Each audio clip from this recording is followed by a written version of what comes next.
Good morning.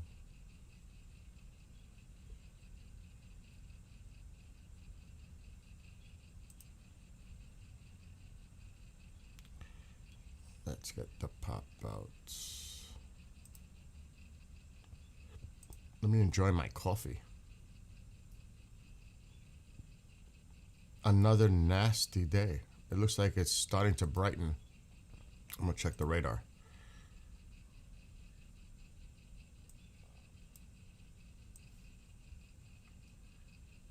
Okay.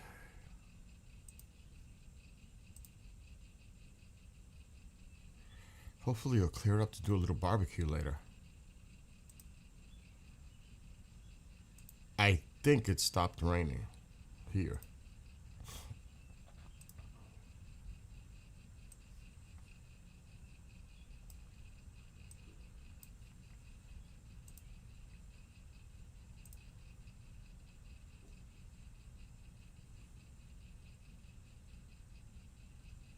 I'm not even going to talk about what's going on because there's really the same talk going on.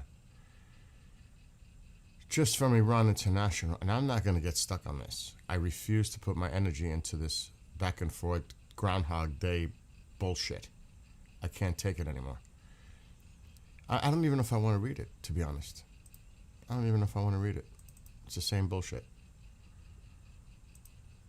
Really. Good morning. Stopped raining in Jersey, so that means it's going to stop raining here. Is it like brightening up over there, Josh?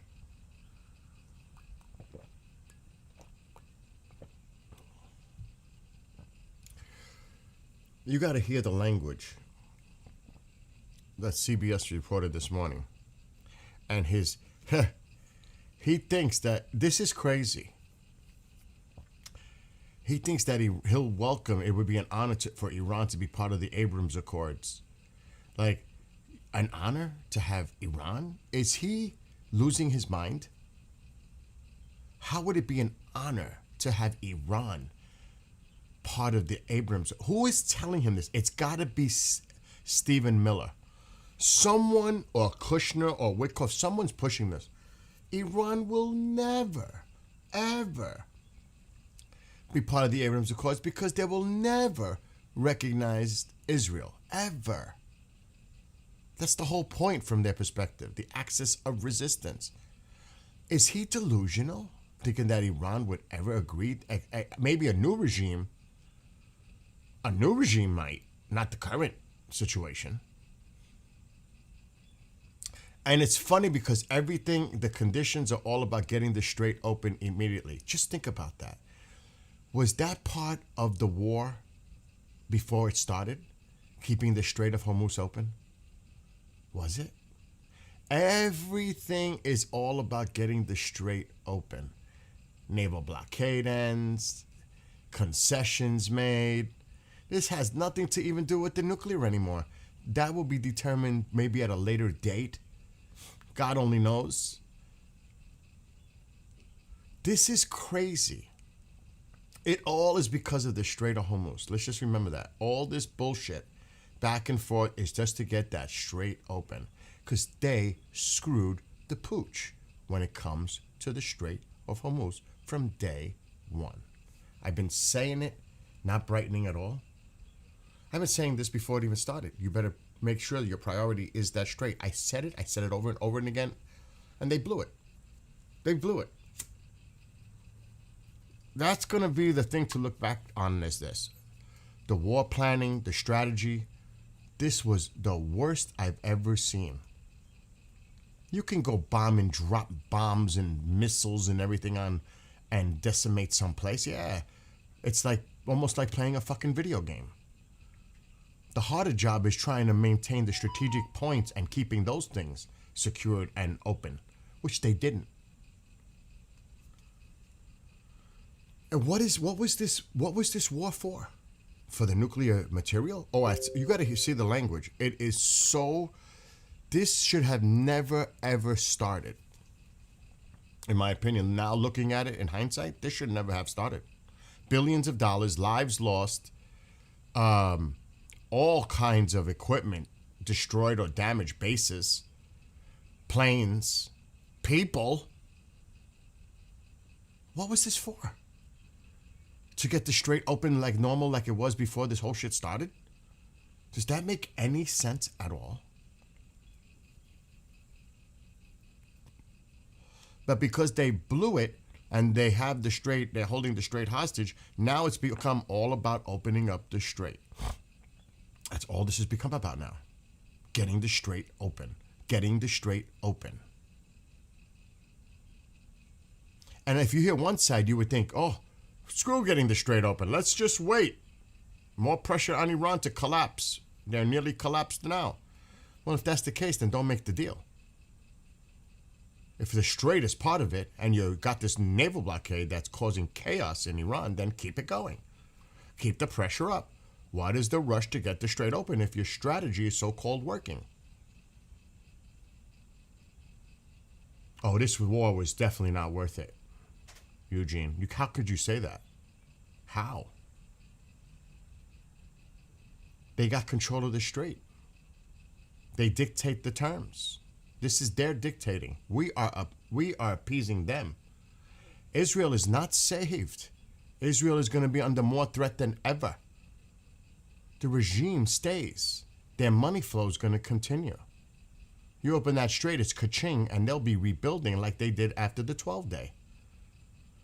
Israel is under more threat than ever. Especially what they just said this morning, because the president made it sound like, oh, let's have Iran join the Abrams Accords.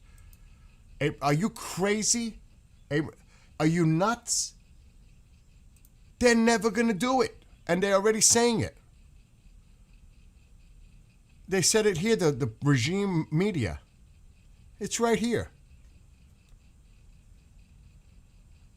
Trump said that he wants those 6 countries to join the accords. And by doing so, they would have to normalize relations with Israel. Ha! And then the Abraham Accords. Normalize with Israel and be forced to join the Abraham military peace accords with their growing enemy of Israel. Then there was complete silence on the phone by the Arab leaders when he said that. So they're like, oh, they were in shock. They were like, what the fuck is he talking about? And then they said this. Iran's foreign ministry this morning says this.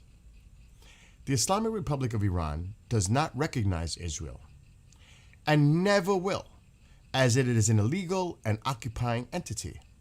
Therefore, it is impossible to engage in diplomatic relations with a usurping and genocidal regime, which is the greatest source of instability and crimes against humanity in the region. It would be better for Iran, which is a civilization that has existed for thousands of years, to be martyred in its entirety. They're willing to die, like say all of them die, than to have any relations with Israel. So that makes things safer for Israel? Rather than to engage in diplomatic relations or any other relations with the killer of Muslims. That's what a statement came out from the foreign ministry of Iran. That sounds like Israel's safer? This is a disaster. If this deal goes through the way I'm reading it, and more information, but I don't trust any of it, because it seems like every day it flips, the words are changed, the ideas are changed, every day. That's why I don't want to feed into it too much, because it changes. And it's just bizarre. This is from CBS News 11 minutes ago. A draft memorandum of understanding, that's what this is, a memorandum of understanding. It's not a deal, it's not an agreement, it's just to sit down and talk about terms and negotiate certain specific terms. A draft memorandum of understanding under discussion between Iran and the United States would extend the ceasefire for 60 days, immediately reopen the Strait of Hormuz, and create a mechanism to dispose of Iran's highly enriched uranium stockpile. Under the proposal, which still requires Iran's approval, Iran would reaffirm that it would never develop nuclear weapons. Oh, so we're going to trust them to never develop nuclear weapons. They're definitely going to try to obtain one. They're going to do the North Korean model. This is fantasy land. The whole point was to prevent them from having a nuclear weapon. You're going to hope that they don't create a nuclear weapon? Would reaffirm that it will never develop nuclear weapons and agree that its enriched uranium stockpile will be disposed under a mechanism to be agreed by both parties. I want to know the terms of that. Are they going to mix it down? Are they going to send it to Russia? Are we going to take it like we've been saying it from the day one? No, it's never come to the United States. If you think that we're going to get our hands on that highly enriched uranium, you are definitely naive. It's not happening. The draft also calls for Iran and the United States, along with their allies, to declare an immediate and permanent end to all military operations on every front, including Lebanon. I don't think the Israelis are going for that. And commit not to launch war against each other or threaten the use of force. So that means if something happens in the future, we can never threaten war or use force against them? Oh, that's brilliant. Questions over Iran's frozen assets and sanctions against the Islamic Republic will be addressed based on Tehran's compliance with those commitments above. So what does that mean? If they open up the strait, they start getting relief? If they show that they're abiding by them? How much money are we talking about? Frozen assets and sanctions? Billions? Tens of billions? How much are we talking? A senior U.S. administration official essentially confirmed most of the reported points to CBS News on Sunday, but did not confirm the provisions on the 60-day ceasefire extension or the declaration ending all military operations on every front, including Lebanon. Israel's not going to agree to that. That would make Israel not safer, a lot more dangerous. I don't know how that works out for Israel. Lebanon is included? So Israel cannot fire at Lebanon? Is that excluded with Hezbollah? It says Lebanon. What does Israel do? Nothing? This is a shit show. The only thing that they could say is, oh, we bombed the shit out of them. We decimated them. We destroyed their missiles. What else did we do? 13 people lost their lives in our military. Bases got destroyed throughout the region. $40 billion later, regime stays in power. The people of Iran stay suffering. Even probably worse than when this whole thing started. So this is better? The Strait being held hostage by the Iranians? Who knows how that's going to play out in the future? Who's going to dictate the terms of the operations in the Strait, in the Persian Gulf, in the Gulf of Oman? I'm not hearing any details about that. Are they going to still allow to let them pay, people pay tolls? Countries pay tolls? Or is that going to be wavered temporarily? This is crazy. This is crazy. Just because someone wants a deal badly. Because that's the only thing. Remember, when this started, what were the 5 points? What were the 5 points? They're nuclear, enrichment, zero enrichment, zero enrichment. Remember that too, because that might pop up in the future too. That language has been taken out since. They were going to allow one plant near Tehran to operate for nuclear, for civilian purposes. I don't see it in the language, but that may still come out. We don't even know what the hell the actual agreement is here. The concessions. First of all, the 5 points were zero enriched uranium. Remember this. We heard this many times. Getting all the highly enriched uranium. We're not going to get it. If anything, it might be sent to Russia or mixed down. That's the word, mixed down. 3, their missiles production, drones.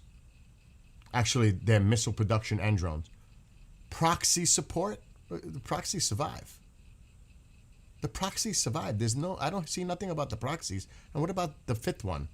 The Iranian people. I don't see nothing about the Iranian people here. How does any of this look anything like the original plan going into this? It doesn't. at all. You know why? Because everything about this memorandum of agreement, of understanding, you know what this is about? Getting the strait open. The war turned into opening up the strait as the priority, number one. Who fucked that up? Tell me who fucked that up. How did the strait become the key issue to have them negotiate, not the other things? The strait became the number one thing to talk about. There was nothing to talk about the strait before this started. The strait was working fine. Countries had no problems, no tolls. Now the strait became a big issue. This is what this is all about, rushing to get a deal because to get the strait open. What changed on that? How did that happen?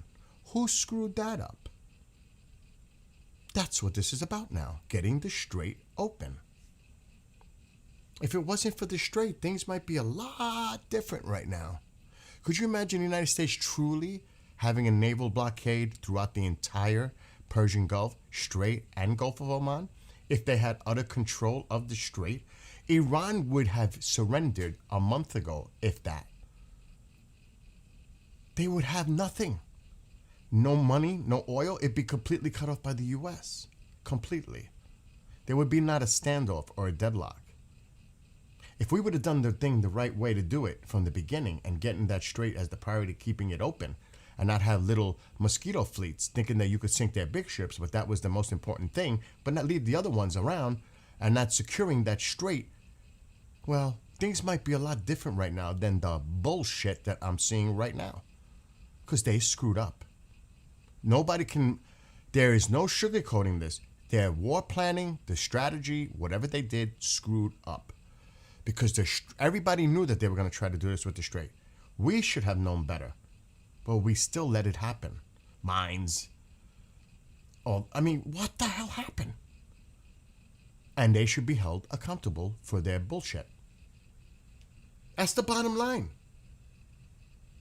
Exactly. If it wasn't for the strait, remember, think about it.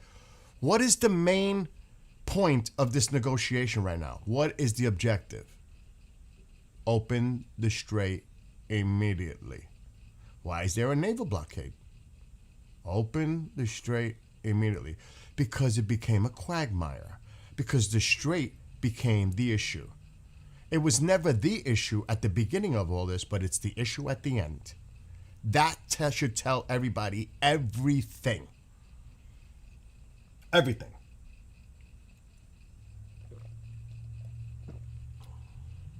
Well, I don't know about that, Kenny, but the point is, I'll say it. Today's Memorial Day, and I pray and thoughts and prayers to all those who have sacrificed for all of our freedoms here in the United States for 250 years and more, actually, before it actually became the United States of America, when the battles were going on, before it officially became independent. But you look at this. The Iranians have been preparing for this for decades with their missile cities, underground bases near the Persian Gulf, near the Strait. You know, they've been preparing for this.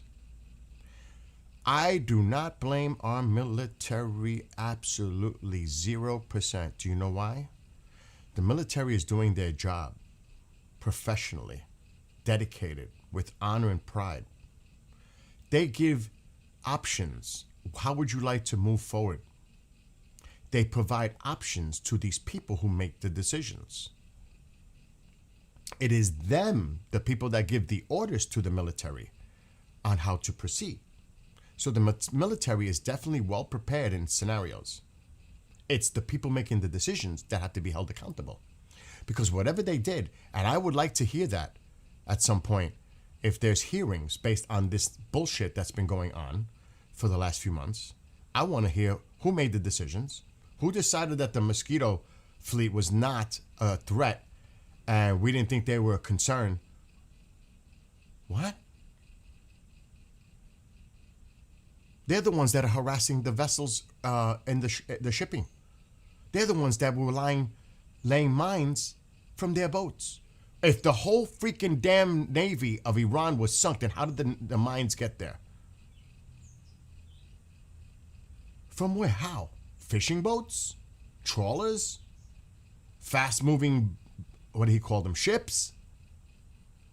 And they weren't a threat? Threat to who? To our navy? No, they're not. But threat to shipping? Yes, they are. Who decided such narrow, short-sighted decision making that wasn't a threat? They should have been wiped out with the big ships. The big ships should have been wiped out. The little ships should have been wiped out. The whole fucking coastline should have been wiped out. Especially near the strait, the choking point. I would have wiped it out around the entire curve. With the boats. How are they refueling? They don't have a long range distance. These mosquito boats, they go out, they come back in. But because of the ceasefire, we can't touch them now. We can touch them if they threaten our ships, because they're going to get hit. But what are we doing? What are we doing? Why didn't we do it? The strait was the priority from day one.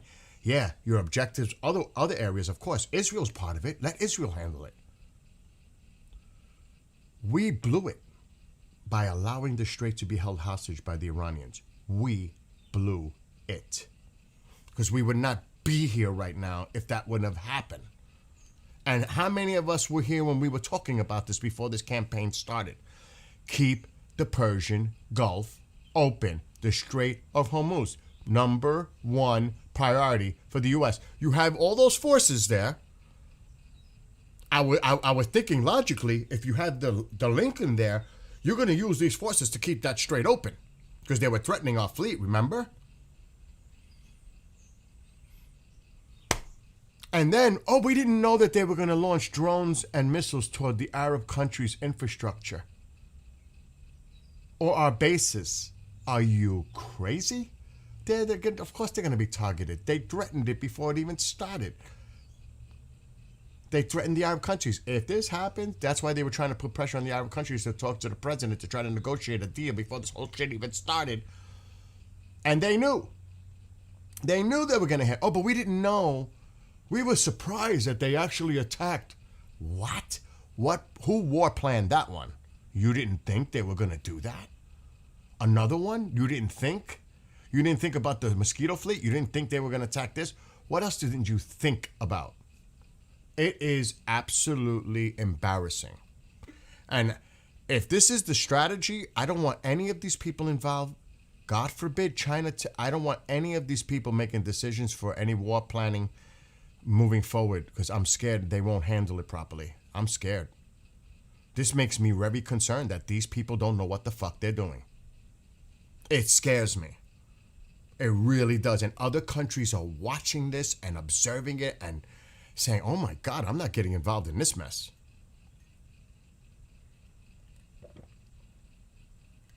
Because every day, the messaging changes. From one day it's this, the next day I roll this way, it's this, then I come back a few hours later, now it's this. This has been going on for weeks. And anybody could try to flip this to make it sound like, oh, everything's great. This is going to be a great deal. This is going to be great for Israel, great for anybody. This made it so much worse. Like I said, 40 billion plus later, 13 people lost their lives in our military. Bases that have been decimated. Some of our bases have been hit hard, and it's going to cost a lot of money to rebuild those bases, especially the 5th Fleet location. Look at the mess in the strait. The regime survives. They're going to become more emboldened than ever. Even if they agree to a 60-day ceasefire. Oh my God. And the straits reopen? What, do they automatically get ka-ching? Money's back? Oil is flowing in Iran? How does this all work out? This looks like this benefits Iran immensely. Yeah, but they got hit. Well, military destroyed their navy and their air force and their missiles. Is that the best you can do? So that makes everything good? To claim victory on decimating them? And you don't think they're going to be more driven than ever? This regime? to rebuild and learn from everything that just went on and stood up to the great United States, Satan, and Israel? And you don't think the Chinese and the Russians are going to help them too? And you know who suffers? Israel. Israel's going to suffer. They're not going to remove the money away from the proxies? Oh my gosh, this is so bad. For Israel. Oh, this is bad. I got to see, like I said, I want to talk about it a lot. Because we just don't know what the details are. We just don't know. You see what the press releases, allegedly this, that. We just don't know. We really don't. We're going to have to wait to see when it officially comes out what the negotiations are all about. Because if you hear one side, it's one thing. If you hear the other side, it's another thing. So somewhere in the middle lies the truth. So we just got to wait and see how this plays out.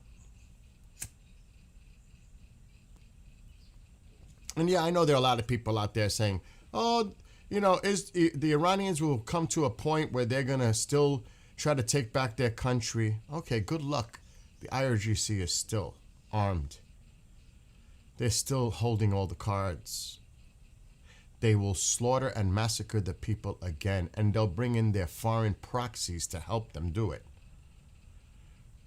This is so bad for the Iranian people.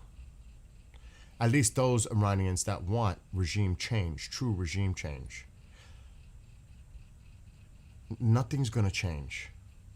This is so bad. And you know what's even worse? You know when you hear for 47 years this has been going on and it's going to come to an end? Well, it's not going to come to an end. Now it's 48. This is going to go on to the future.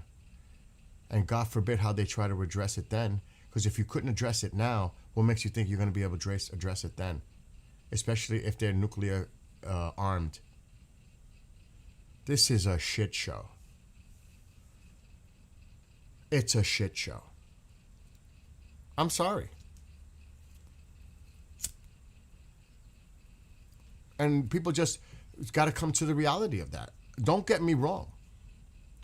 I want the Strait open so our prices can come down and things could come back to a state of normalcy as far as economy. Of course, I think all of us do, no? And that could be a global thing. All of us want that. But at what cost to the region, to the people? You started this. So what was the cost for this? What were the ramifications? Think about that. For what? To declare what? Victory? How do you declare victory? Creating peace, ending a war that you started? Or not a war, an operation? And then to turn around and say you won and declare victory and you created peace in the region? That's why the Abraham Accords things is coming up. They're not stupid. They're not stupid. They're trying to pick up this Abraham's Accord thing. You know why? Because they could say, well, look, at the end, we established a peace treaty where they'll have relations with Israel. That's the spin. I bet money on it. That's the spin why this was successful. Watch. That's going to be their out. That's going to be the one they use as the spin. The Arab countries, not all of them, because now they're saying that 2 of them are not going with it. There's rumor that the others might. Sure, we'll sign it. But that's how they're going to spin it as being successful. There's one country that would never sign it. And he said, you got to see what he wrote. It would be an honor to have Iran participate in the Abraham's Accord. An honor? An honor to have Iran? You would use those words toward Iran. An honor to have Iran? What?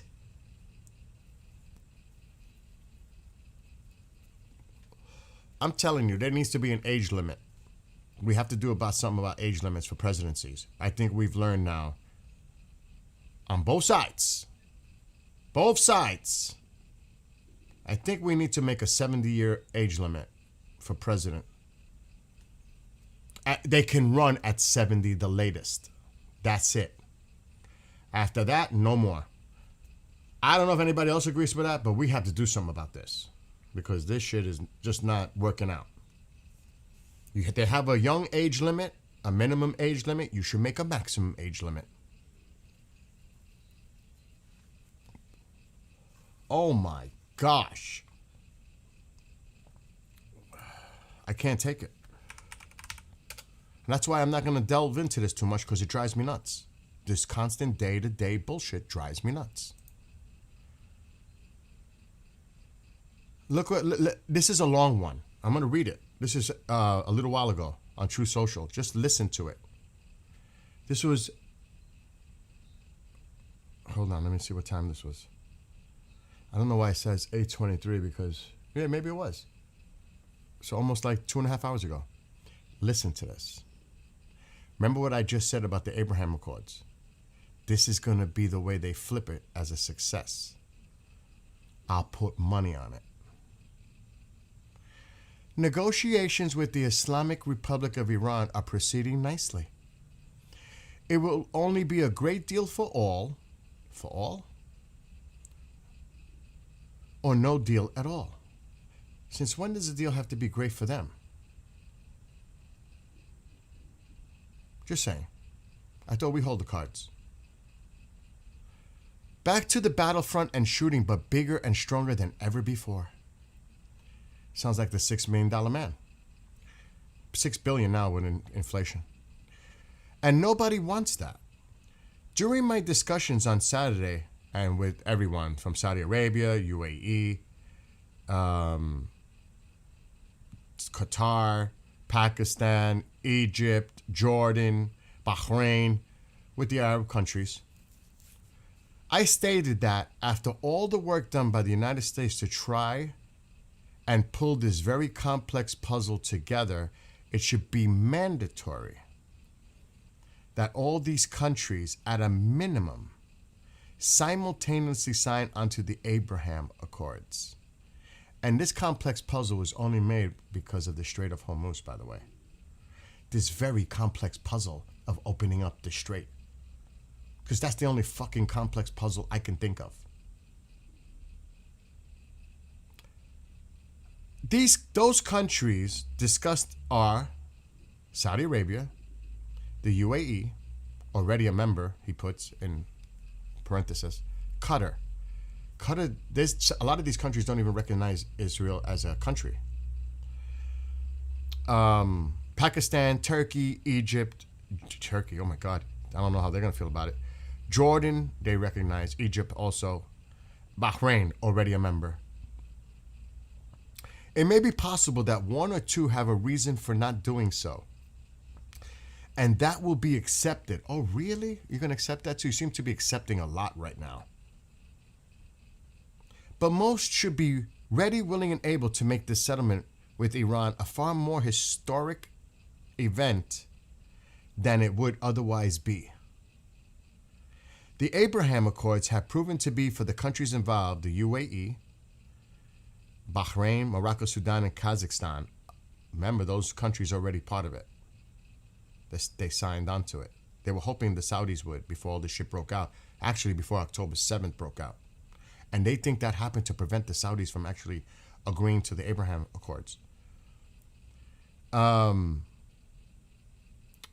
financial, economic, and social boom, even during this time of conflict and war, with the current members never even suggesting leaving or taking so much as even a pause. The reason for this is that the Abraham Accords have been great for them and will be even better for everybody and bring true power, strength, and peace to the Middle East for the first time in 5,000 years. It will be a document respected like no other that has ever been signed. See how he's trying to blow up the Abraham Accords? Anywhere in the world, its level of importance and prestige will be unparalleled. It should start with the immediate signing by Saudi Arabia and Qatar. Those are the two good luck. He named them for a reason, because I don't think they're ready to sign anything with Israel. And those two, that's why he mentioned them. There may be one or two. And everybody else should follow suit. So it is. It looks like it is the Saudis and the Qataris that are refusing or backing off this. If they don't, they should not be part of this deal in that it shows bad intention. In speaking to numerous of the great leaders mentioned above, they would be honored as soon as our document is signed to have the Islamic Republic of Iran as part of the Abraham Accords. Wow. Now, would that be something special? Oh, you're just ready to welcome in the fucking Iranians into the Abraham Accords? Like, you think they're going to do that? Their mission is to destroy Israel. They'll never join the Abraham Accords. Is he like drinking some special apple juice that I'm not aware of? This will be the most important deal that any of the great but always in conflict countries will ever sign. Nothing in the past or in the future will surpass it. Therefore, I am mandatorily requesting that all countries immediately sign the Abraham Accords, and that if Iran signs the agreement with me, the one that he's working with, not the Abraham Accords. Hold on. I'm trying to catch up. Fuck. And if Iran signs its agreement with me as President of the United States of America, it would be an honor to have them also be part of this unparalleled world coalition. It would be an honor to have them also be part of this coalition. If it was Reza Pahlavi, that would happen, not this regime. But who's telling you that there's been regime change? Is he seeing this clearly? Is he like the Middle East will be your united, powerful, economically strong, like perhaps no other area anywhere in the world. By copy of this truth, I am asking the representatives to begin and successfully complete the process of signing these countries into the already historic Abraham Accords. Thank you for attention to this matter. Holy shit.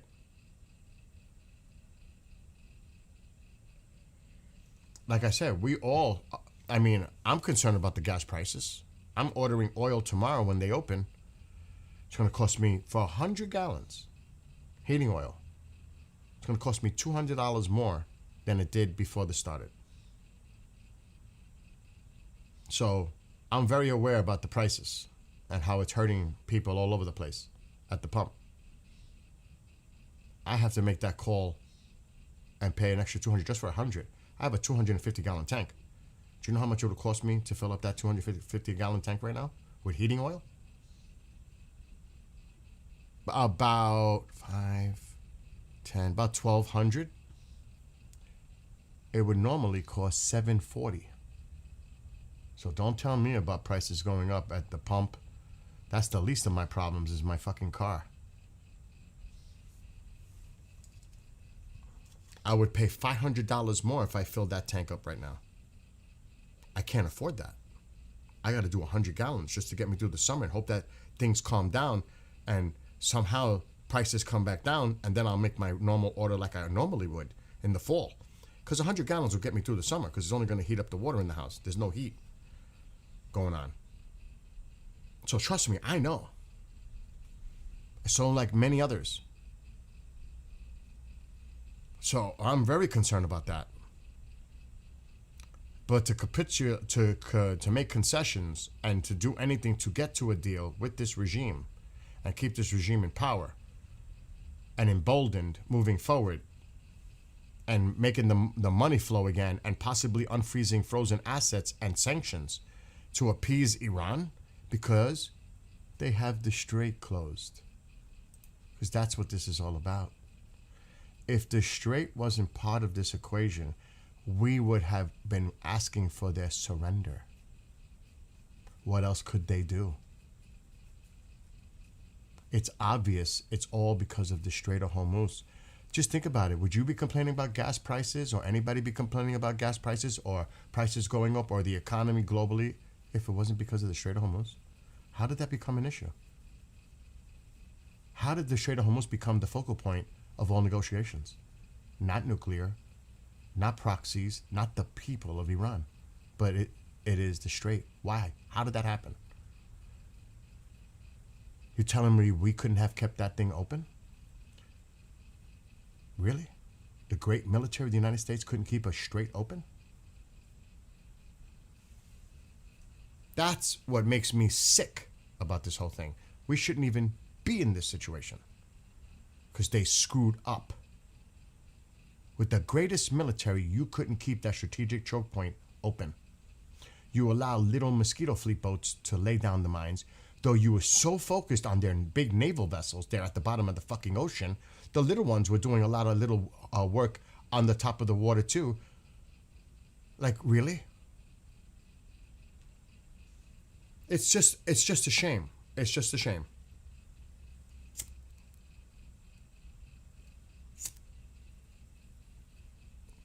So, again, my main point on this, and look what their parliament said in Iran today. I'll repeat it. Abraham's Accord. Is he delusional that Iran is going to be part of the Abraham Accords? The Islamic Republic, this is from the Foreign Ministry, because they caught wind of this. The Islamic Republic of Iran does not recognize Israel and never will, as it is an illegal and occupying entity. Therefore, it is impossible to engage in diplomatic relations, aka Abraham Accords, with a usurping and genocidal regime which is the greatest source of instability and crimes against humanity in the region.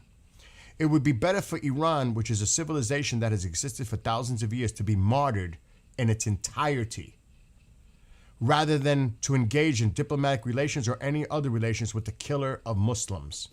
So you think you're going to get Iran to be part of the Abraham Accords? It'd be an honor to have them part of it too? What? And you think there's going to be peace between Israel and Iran moving forward? That some other thing isn't going to pop off? Because it will. Because the Israelis are not going to sit by and allow the Iranians to do things. Because they're gonna. We know that. And the proxies are still going to be supported. I see no word about proxies not being supported. No money to the proxies. This is the most asinine bullshit thing I've ever seen. But again, I can't make a full conclusion opinion on it because I have not seen the devil in the details. But based on what I have seen, this is the worst case scenario for the Middle East. The worst case scenario.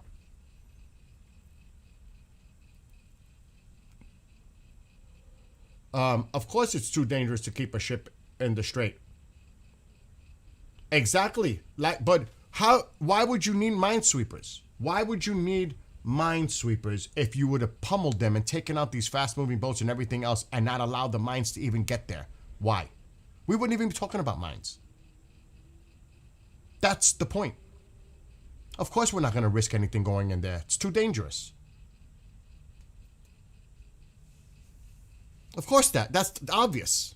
But who blew that?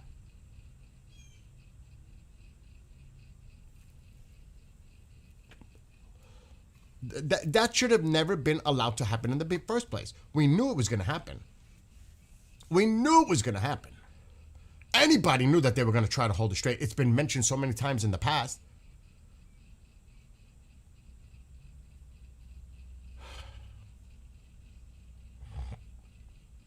And we can pull up that Truth Social Plus post from like 5 weeks ago.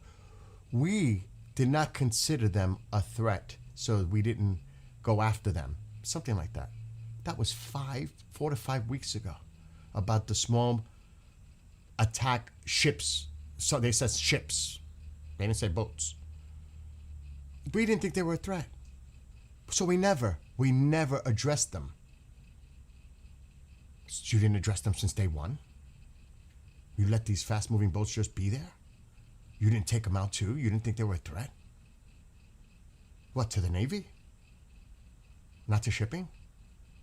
That's the whole point, no? Wasn't it the whole point? It is now. Who made that call? I want to know. We. Look it up. Look at the True Social post from like 4 or 5 weeks ago. It's there. So somebody definitely blundered. Oh, but all the big ones, 159 of them at the bottom of the ocean. Which meanwhile, it's not an ocean. Just to be clear. Oh my God. And that's why we shouldn't even be where we are, where the Strait has become the focal point of negotiations, rather than what it should have been. They would have surrendered already if it wasn't for the Strait. Think about it. We made this, we prolonged this, and we made it a global issue. Not just here, globally. We wouldn't be here right now if that Strait was open. If we would have held it and got it open and under absolute control. No more little fast-moving boats. No more Navy. You go in and you take out... The drones would still be an issue. And the missiles would still be an issue. But wasn't the 3 destroyers attacked by drones and missiles and fast-moving boats, and a love tap was sent back? So you're telling me we didn't have the capacity to defend countermeasures with ships in the Persian Gulf if they were there?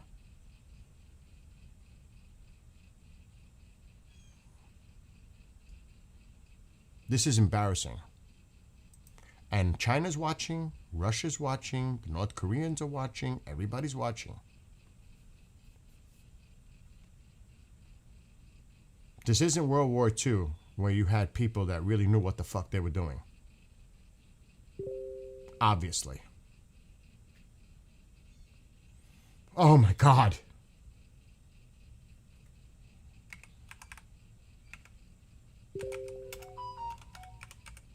So, I don't know how... We're going to have to wait for the details. It's the only way. I want to see...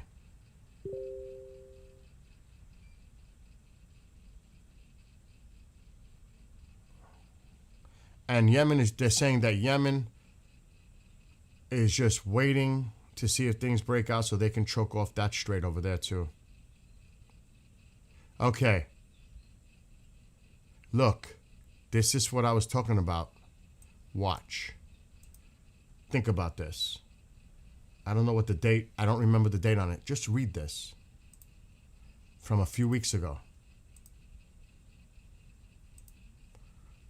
Iran's Navy is laying at the bottom of the sea, completely obliterated. I think it's 159 now. 158 ships. What we have not hit are their small number, and it's not a small number, of what they call fast attack ships, because we did not consider them much of a threat. What? And what's the date on this? April fucking 13th. April 13th. What's today's date? We're Memorial Day weekend. What has been terrorizing and laying the mines in the Strait of Hormuz? The little boats, the fast movers, they swarm out, they do their thing, they go back. And what are the ones that are trying to board on other ships? Look at that. What we have not hit, and this is April 13th, what we have not hit are their small number of what they call fast attack ships, because we did not consider them much of a threat. Think of that. Think of the implications of that. Up to that point, they didn't hit them. This started February 28th. Over a month and a half later, they still didn't consider them a threat. We didn't consider them a threat. We didn't hit. What we did not hit are these fast attack ships. What's terrorizing the strait right now? I don't know how many more they have left. But it's obvious somebody fucked that up.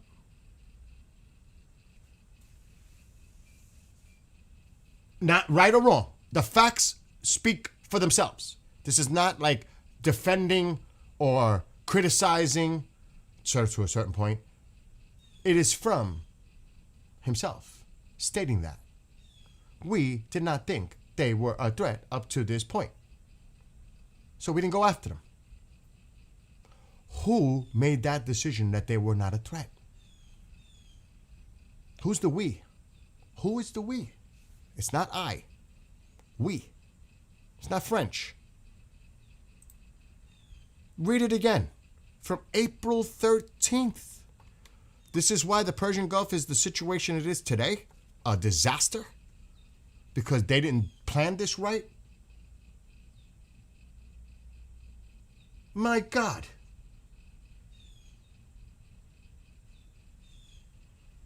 Think of that. What we have not hit are their small number of what they call fast attack ships, because we did not consider them much of a threat. And then this happened that they'll be eliminated.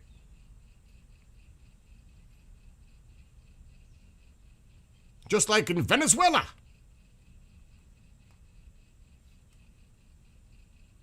Well, there's a lot more of them than Venezuela. And that's the scary part, too. Did they think this was going to be like another Venezuela? Is that what went on in their minds? Oh, my gosh. Again, I'll state it again. It was about nuclear, zero enrichment. Remember the demands at the beginning? Zero enrichment, handing over their highly enriched uranium, proxy support, the Iranian people, and their missile capability. Those were the main 5 points before this shit started. Now, what's the main point? The Strait of Hormuz getting open. Why? You must ask yourself that. Why are we here?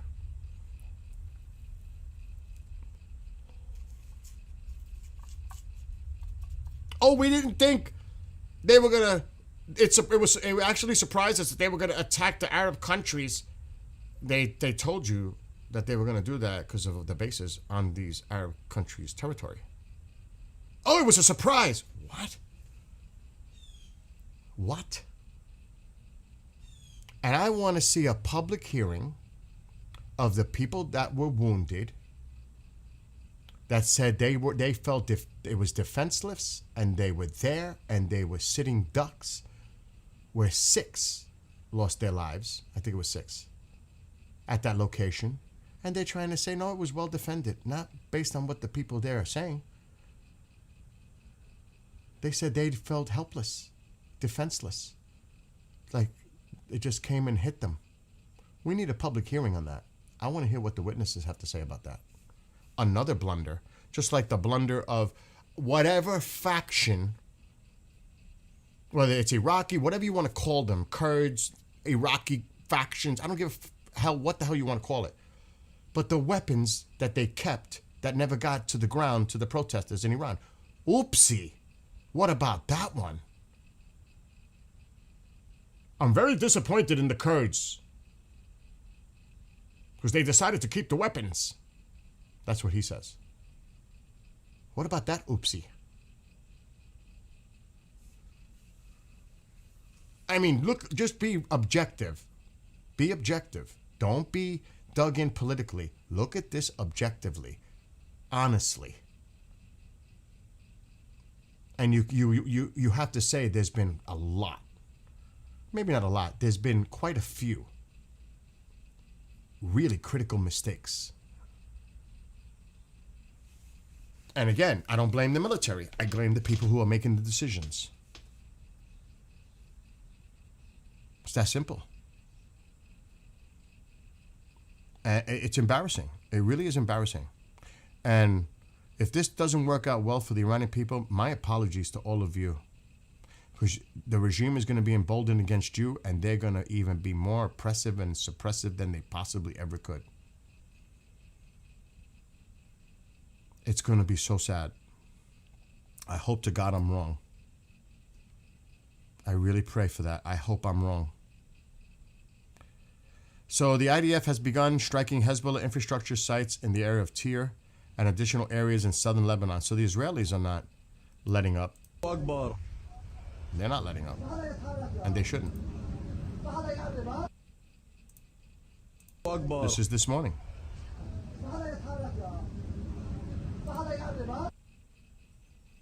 Israel's going to have to come to some kind of a decision to make. Because they're pretty much going to... And I know there's a lot of people that will use the defense as, Bibi made him do it. Bibi made him do it. Bibi will be the scapegoat for many. But as the president stated himself, Bibi didn't convince me to do anything. I did what I wanted to because it's about the nuclear weapons. Iran cannot have a nuclear weapon.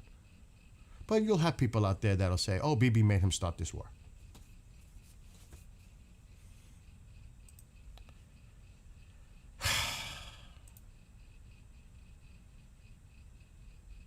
And that's the problem when you have mixed messaging and narratives change. Nobody knows what the hell is going on. So who knows what the hell is going on?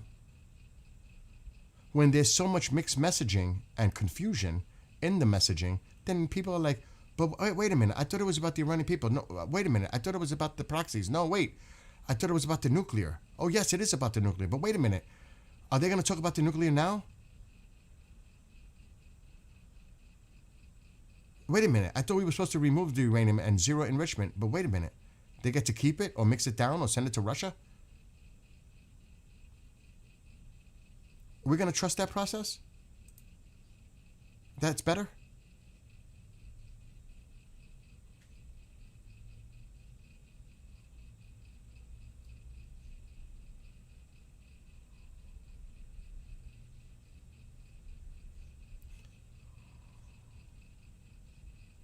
I don't know. The other side said that Saudi Arabia will never agree to it because they're all about Palestinian having a two-state solution there, and they'll never agree to it. That's what they're saying on the other side right now. This won't happen. This is a significant task given that Saudi Arabia has publicly conditioned that any normalization with Israel has to be a credible and irreversible path to Palestinian statehood, a position shared by Turkey, Egypt, and others on the list. That's why a lot of those countries don't not all of them that I mentioned, but a lot of them don't even recognize the state of Israel. Just because you want things to happen, it doesn't make it so. It's hopeful, it's wishful. There's still a lot of important Arab countries that do not recognize the state of Israel. I mean, and there's a couple on there. Egypt, yes, has. Egypt has big forces on the border of Israel right now, on their southern border. Lots of troops.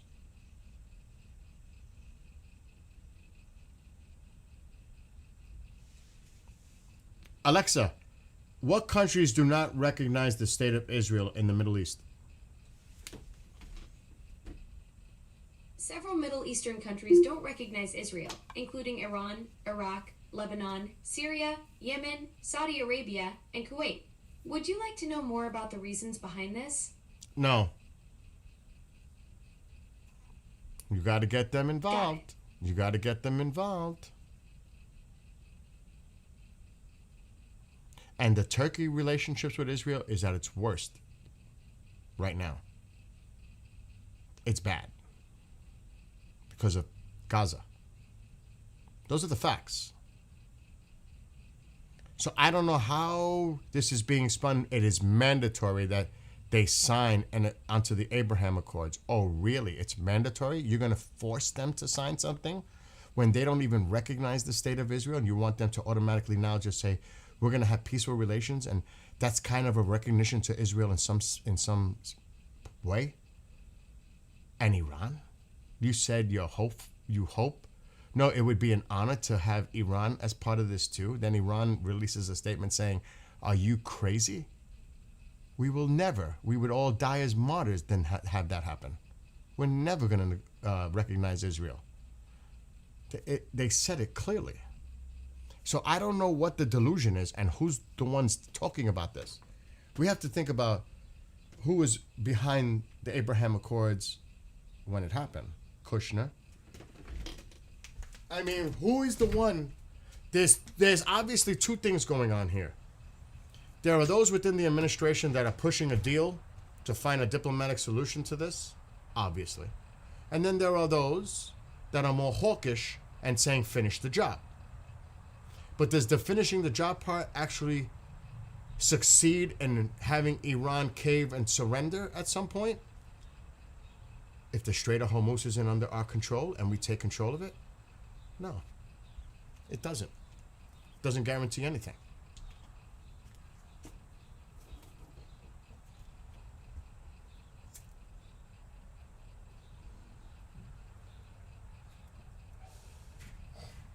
Thus, it is a very difficult position to be in right now if you're making that decision.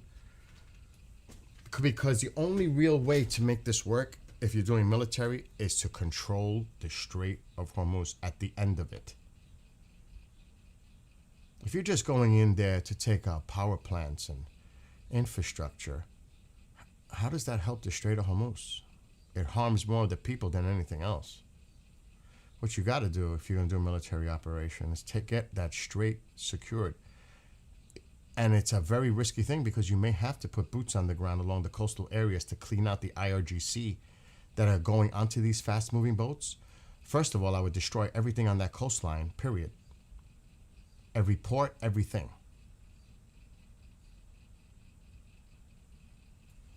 But if you're going to just go in there to try to take out more missiles and stuff, that's not going to do any good. It's really not. The main thing is the strait like it's always been. Always. What's up, JC? Reality. Diesel. Bean. Kava. Martin. Adam. All of you. Yes, happy Memorial Day. But, you know, it's a somber day. Though it's a holiday. In memory of all those who have sacrificed themselves for all of us. That's the bottom line. And their families. They suffer just as much, if not more, because the pain.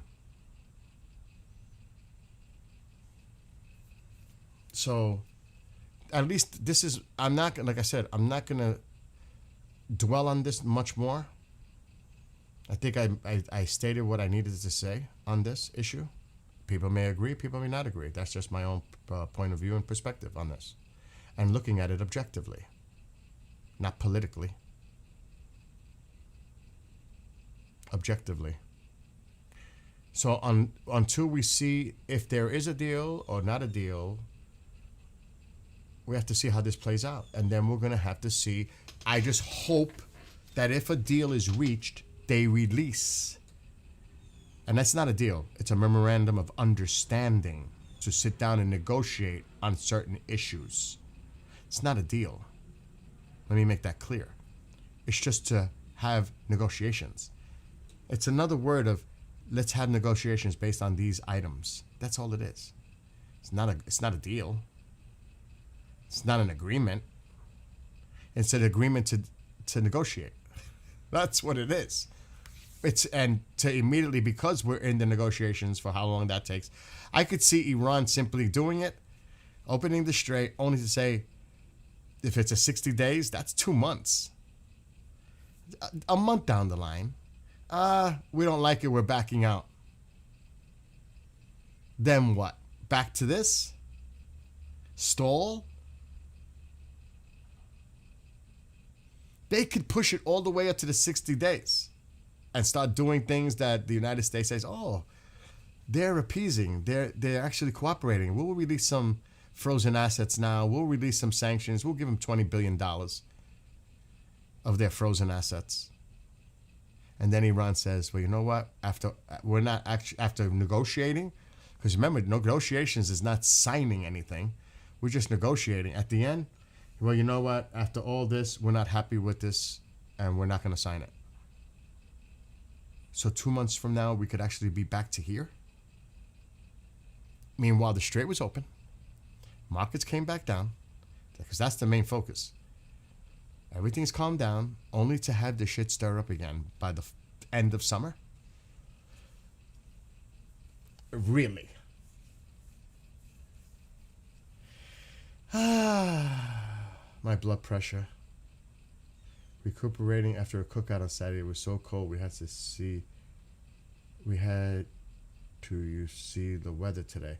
Yeah, it's actually brightening up, and I am going to barbecue probably by 1 p.m. my time. It's almost 11:15. Let's check the weather. Let's get off this topic because it just makes my blood boil. I just pray. I pray for a great solution. I don't want to say good. I hope it works out for everyone, including the Iranian people. Oh my gosh.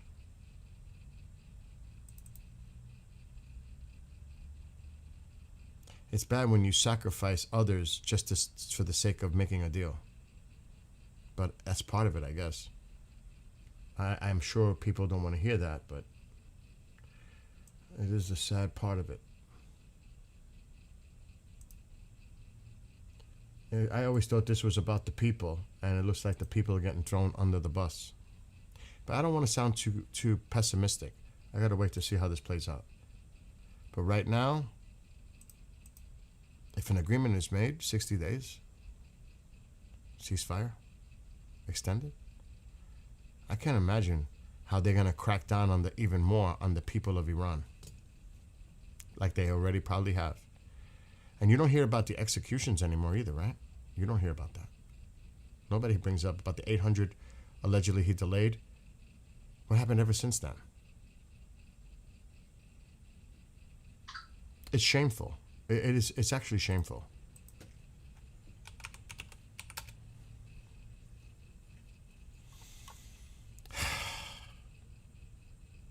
It's sad.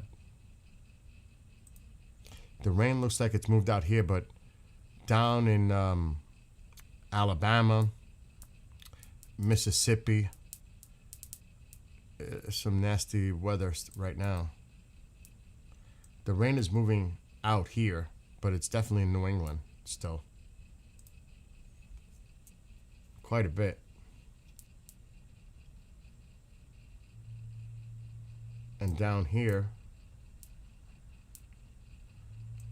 parts of Louisiana, Mississippi, Alabama, and the Panhandle. You got some nasty weather out there right now. It hasn't stopped raining for 3 days. It may have finally stopped now. You got some storms in central Texas starting to build up. There's some storms it looks like maybe in the Carolinas.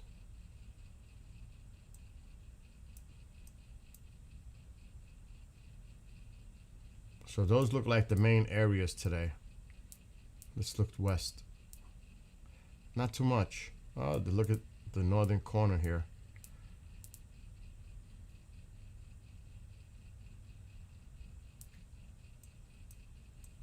And that's basically it with the weather. But most of the storms seem to be happening down here. And Texas.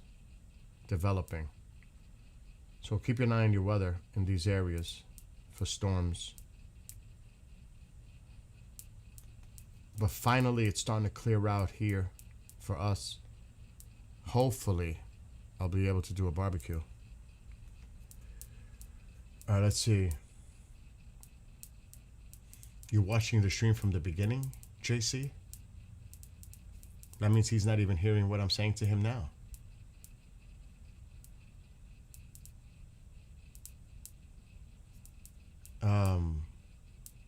They are there. That's the thing. They are religious zealots. You're right. Absolutely. You need some rain there in North Carolina? Well, let's zoom in on North Carolina a little bit. Well, it depends on where in North Carolina. Because most of it looks to the east.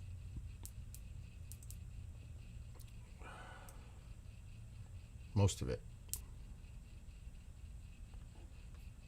But maybe this will head toward the western portion of the state. I don't know how this is moving.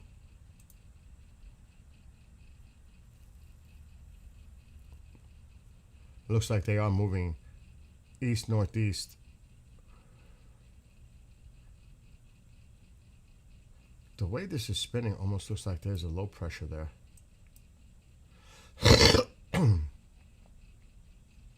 Let me look at the Gulf moisture flow. I'm just looking at it myself right now. I like to observe the models.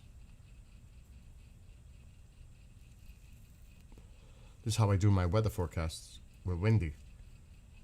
Damn good, too. All right, let's check out the wind. Yeah, you still got Gulf moisture coming up right here. And it does look like it's hard to see it, but let me look at the country. Should start to warm up here. If this high pressure can pump up this air, it's going to warm up. Unsettled up here, way up there. Let's look at tomorrow. There's still Gulf moisture coming up. That is that high pressure coming in. Depending on where that high goes. Oh yeah, we're going to get a little warm up with that high. Coming up this way. We're going to get more wind out of the south, southwest. It'll warm up a little bit here. It's been cold. You still got this Gulf moisture coming up, so that's instability. Now it starts to calm down. Look at this system over here.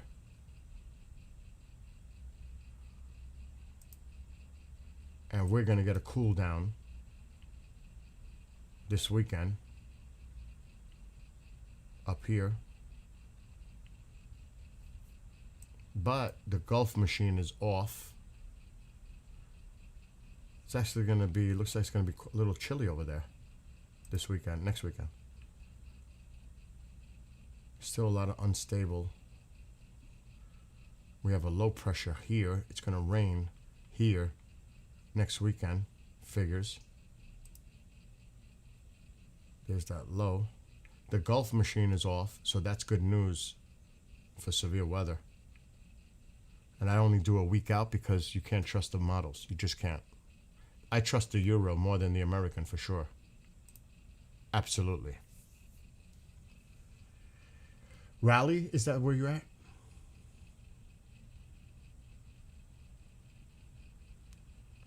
Man, you could have said that to me, JC. I could do a cold swim today. The pool is so cold now. It was 80 last week. Now it's probably like 68.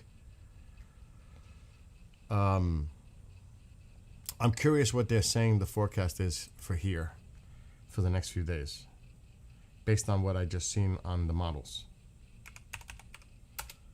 Let me see how accurate I am compared to them. 10-day.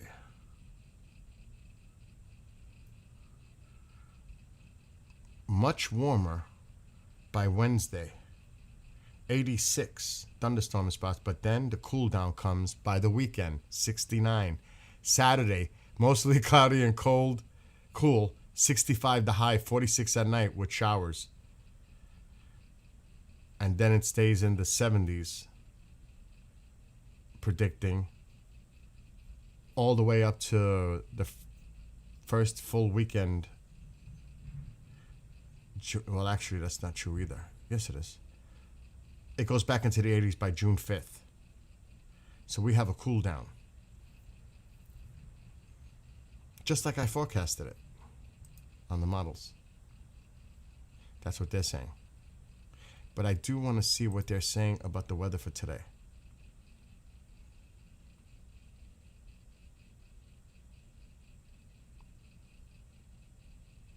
Two hours ago, magnitude 6.0 earthquake shakes Hawaii's Big Island. No tsunami threat. Wow. What happened there? So, the pockets of heavy rain is exactly what we were just talking about.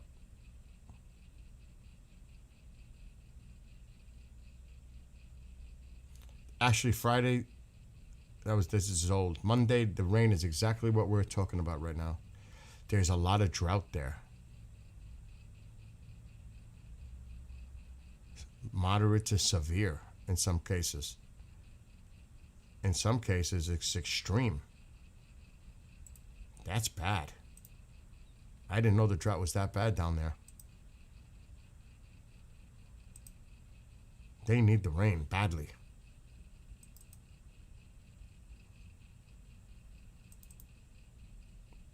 Why isn't this opening? I can't open it. I could do it like this though.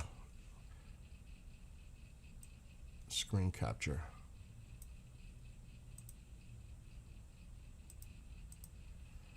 So this is what they're saying the drought situation is down there. It's pretty bad.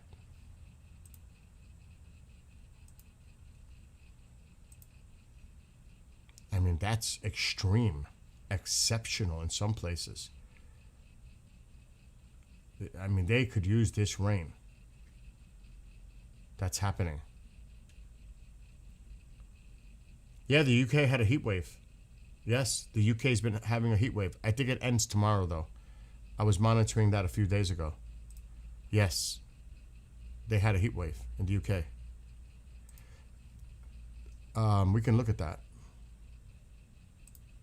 But it should be ending either tomorrow or Wednesday, based on what I was looking at a few days ago. Because the winds are going to be coming more from the north.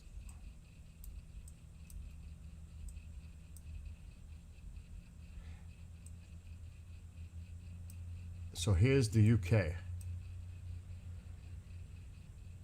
Let's just take a look.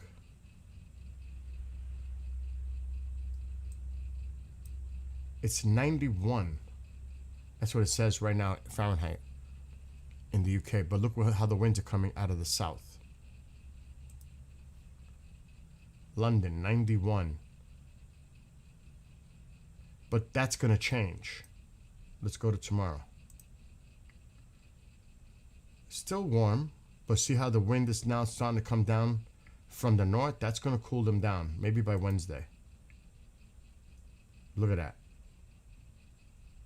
Back into the 50s. But still kind of warm because the wind changed direction again. It's coming back up from the south, 84.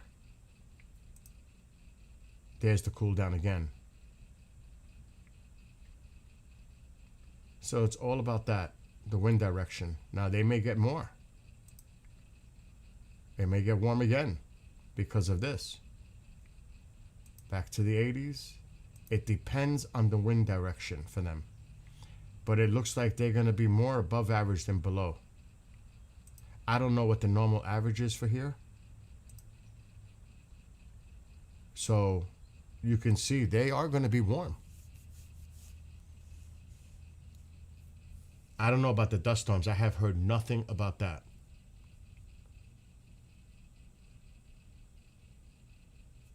Yeah, it is a yo-yo pattern, Diesel. See, for us here in the United States, you know, everybody's talking about El Nino, the strongest thing for El Nino. I always look at the high pressures for me. If there's a Bermuda high, we're going to be hot. Depending on where these systems go, to my north can also bring on the warmer air around the low pressure counterclockwise. It can bring that flow up and make it warmer here. It also depends on the jet stream. Are we on the cold side of the jet or are we on the warm side of the jet? And if these low pressures come through from west to east, the fronts ahead of them with the colder air wrapping around the system, that drives the cold air behind the fronts and cools us down and can give us that severe weather up here. So I watch for certain things for me here for the weather. So it looks like it's going to be warm for a couple days and then it's going to be chilly again. Normal temperatures, actually. Normal right now is probably like 66 for here because we're still in toward the end of May, maybe 70. I could look it up, but these we've had 90s already. We've had a lot of 80s already. This is not usual. So let me see. I usually save. Okay, here we go. Let me go to May. I can see my average temperatures.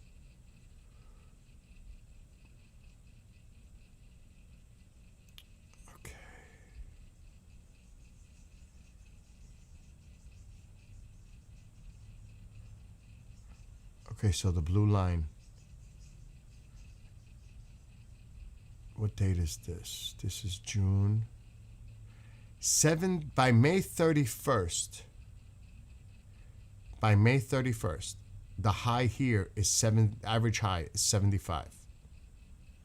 The low being 55.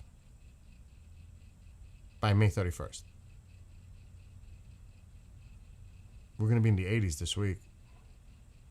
We were in the 90s last week. So we've been way above normal. But we will be below normal for a few days this weekend again, like we were this weekend. We were in the 50s this weekend. And the now is the normal high should be 72 degrees for this date right now, today. We're going to be, I think, Alexa, what's the temperature for today? It's 64 degrees right now with a high of 78 and low of 55 Alexa, stop. today. So today we're actually going to be above normal. Tomorrow will be in the 80s. 86 on Wednesday. Will be 10 to 15 degrees above normal. And then we're going to be slightly below normal. And then next week they're predicting, probably based on the models that they look at, because they can't predict the weather that far out. They just go based on the past history, historical data. We'll be in the normal temperature ranges. This year was the first time I opened my pool in April and was swimming in it. That's never happened. Never. 20 years here with a pool. Never have I swam in April in that pool, ever. It's usually by now, Memorial Day weekend. At the best scenario. Best case scenario. It's not all the time. Best case scenario is this would be the time to go in the pool. But it's not. I'm actually going to go outside right now. So I have the pump on. I still have to add chemicals. I still have to keep it clean. That's money.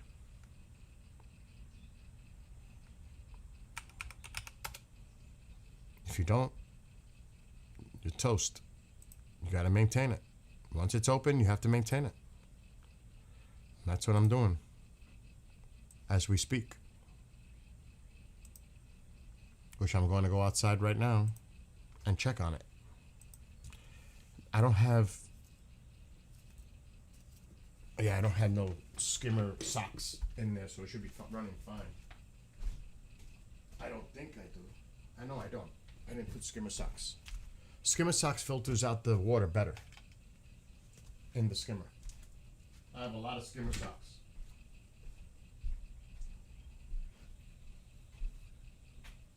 And I am definitely barbecuing today. No doubt about it.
water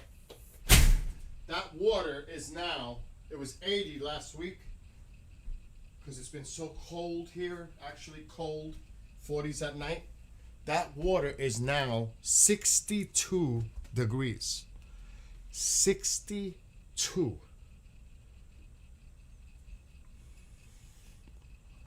That is cold. And it hasn't been sunny for like 3 or 4 days now. So I'm going to eventually have to put the solar cover back on to try to heat up that pool again. It is bad. Bad. There's no swimming in that pool for a while. Not happening. It stopped raining. Why does the camera look like that? But it's still not a nice day. It's overcast. It's been raining for days. Like 3 days. Rain every day.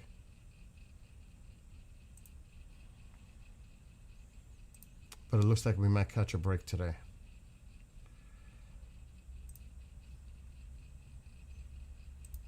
So we'll see. I'm just getting this all organized. Let's see if there's anything on Iran International.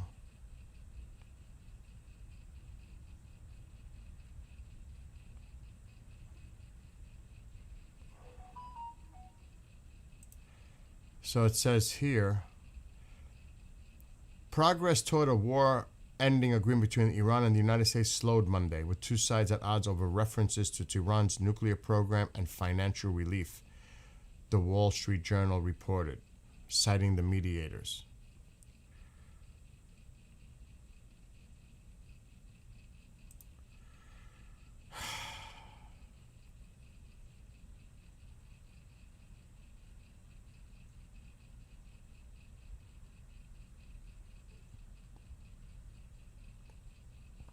An Iranian delegation headed by the Ghalibaf will return to Tehran on Monday night after completing its diplomatic meetings in Doha. Pro-Hezbollah al-Mayadeen reported, citing an informed Iranian source. This is such madness. It really is. It's madness. This doesn't address the proxies. It doesn't address anything. What's up, Angry Otter? What's up, all up in ya? It's party time for you today? I'm barbecuing anyway. I'm still going to barbecue. Well, smoke food today. No doubt about it. I'm still going to do it. Why shouldn't I?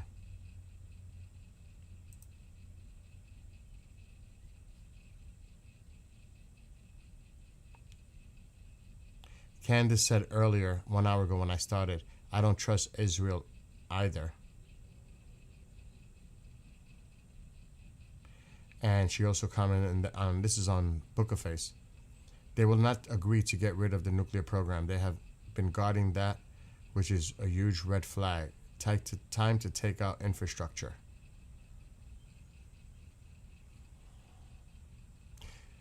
Well, infrastructure is going to hurt the actual people of Iran too. And you may have them turn against you if you start doing stuff like that. Not that they're probably all frustrated and pissed off as they are now, watching on the sidelines and seeing all this going on inside their own country. Can you imagine the helplessness of that? Other people dictating terms and working with this regime, and the regime survives. The whole point of this was to overthrow the regime. For them. Not that that still can't happen at some point in the future. I don't know how. I can't imagine. I can't imagine.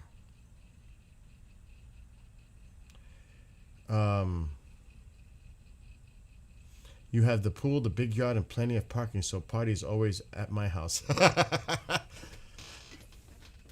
It's a lot of stuff, too. It's, like, for me, I do a lot of cooking preparation, and all the things that go with arranging a party to make it go well.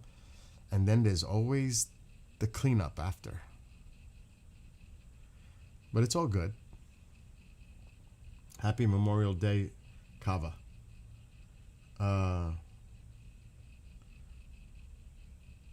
That's the thing, Angry Otter. Israel is there's nothing. Whatever the United States agrees to is not going to stop Israel from protecting their sovereignty. So everybody could talk about whatever, but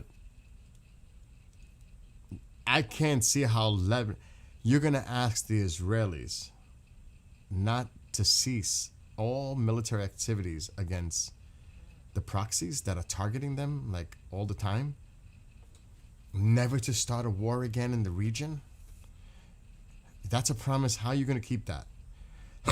You think Hezbollah is going to agree to that? Maybe they would. For how long? A month? 3 months? If that? Yeah, your wife goes crazy. The true cleanup sucks. I know. The thing is, when you have a party like that, for me, when I throw parties, I make sure I have a recycle can out there and a big garbage can out there. Just, clean up. Or if they don't clean up, I clean up for them. I'm always monitoring so that when it's all said and over, it's not so bad. Like maintaining the food, keeping it wrapped, refrigerated, all that. I'm constantly on the move so it doesn't spin out of control.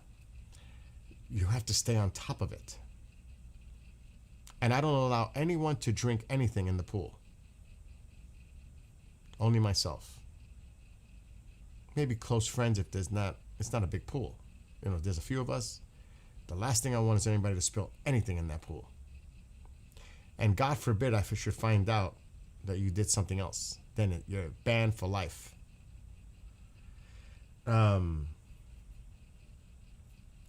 That's true, what Josh is saying. Like I said, we just have to see, you clean up as you go. You can ask anybody who comes over this house, and there'll be a few coming over, not this weekend, the following weekend. I am on top of it. Because it just makes it so much easier. I had a party with 25 people here a few years ago. Do you know what I found outside that somebody did? Instead of going in the house, there's 2 bathrooms in the house. They put their urine in a plastic bottle and filled it. How they did that, it had to be a male. And I was like, that is the most disgusting thing I've ever found on a cleanup. And they had the cap on it and everything. It was the most disgusting thing I've ever seen. And I had witnesses in the backyard that were still here when the cleanup was going on. There were still people here. And I said, look at this, what I fucking found. They were like, get out of here. I said, really? It's a bottle of water and it's yellow, so it can't be water. I have woods too. I have woods right here too. They could have went into the woods. Yes. At the least, go into the woods. Go in the woods. Yeah, right? At least they didn't go in the pool. There should be like something you could put in a pool that detects urine. And it gives off a special dye color that doesn't affect the pool. They should come up with something. Do they have something like that? I don't know.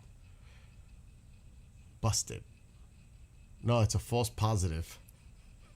Yeah, right. Oh my gosh.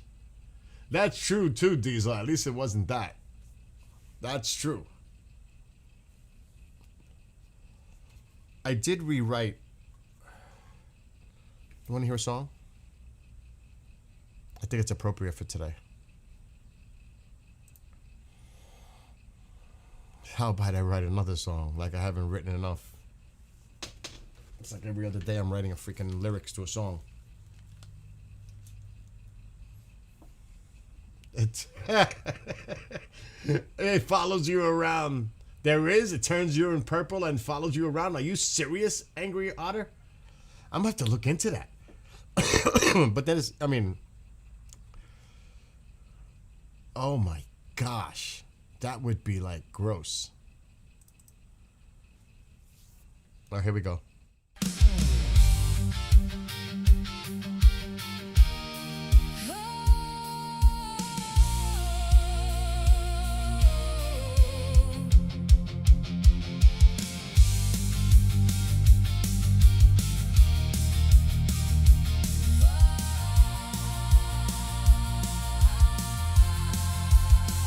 Independence established, birth of a new nation, battles for freedom, new states created, example of democracy despite differing opinions. We stand united, an oath to Constitution. Stars and stripes, waves with pride from east to west, sunrises and sets, natural landscapes of beauty. It's the people who make it best. Stunning mountains and coastlines, plentiful rivers and numerous lakes. Moonlight deserts come to life, thriving, make no mistake. The best of America, we all stand united. 50 states of union, never to be divided. Model of democracy, a beacon of light. Under flag, under oath, for liberty we will fight.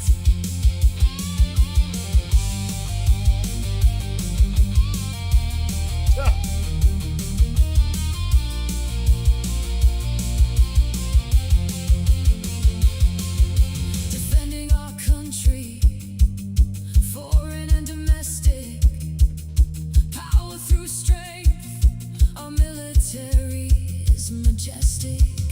Proud of all these heroes, protecting our rights, fighting for others oppressed, turning darkness to light. It is the American people, beauty within us all, hard work and determination, picking up others when they fall. Blessed by natural resources, saplings into trees, under God's good grace, and love for our country, the best of America. We all stand united, 50 states of union, never to be divided. Model of democracy, a beacon of light.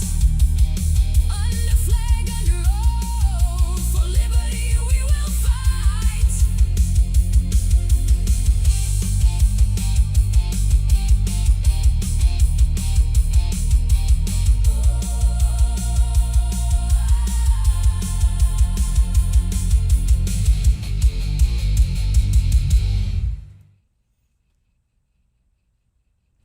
So there you go.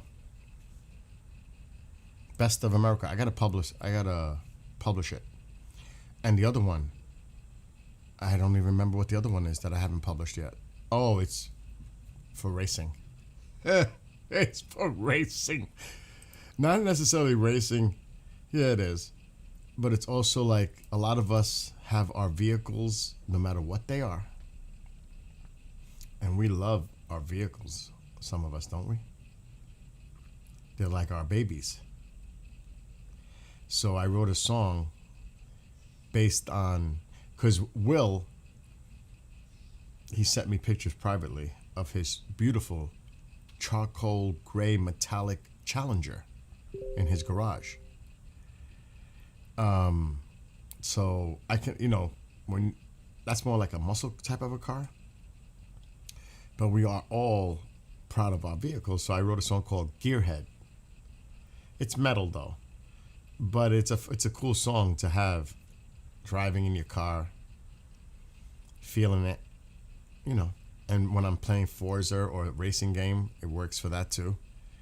But I haven't published it yet because I'm not sure which one I like the most. I'm stuck on this one, but Will likes the other two. But here is that one. This is Gearhead.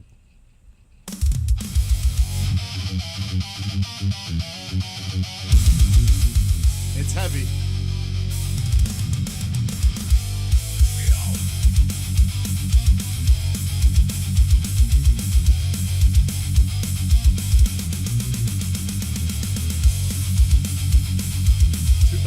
Charger.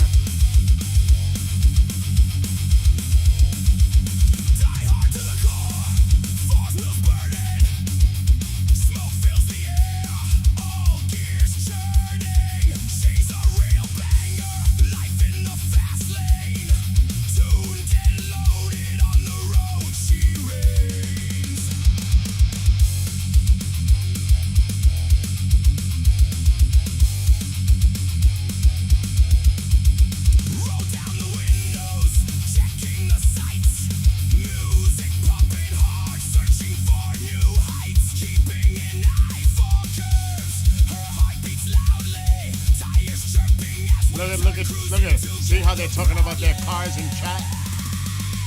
All systems go, heading down the road, looking for competition, slick back and hit reload.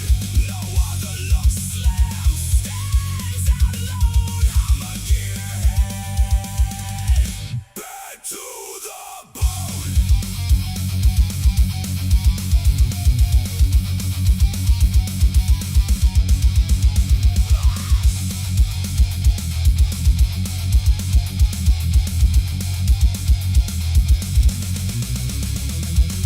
Others admire my beast, she gets all the attention. To pull alongside, I can sense the tension. Wanna see what she can do, staring down the open highway, hitting down on the pedal. Now it's time to play.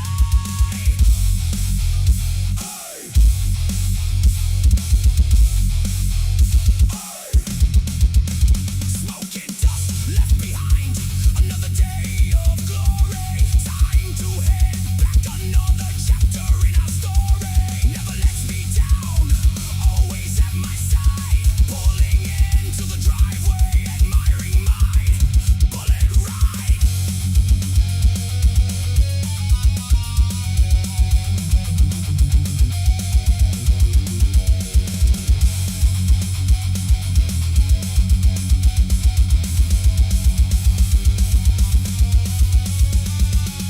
All systems go, heading down the road, looking for competition, slick back and hit reload. No other looks slam, stands out alone. I'm a gearhead, bad to the bone.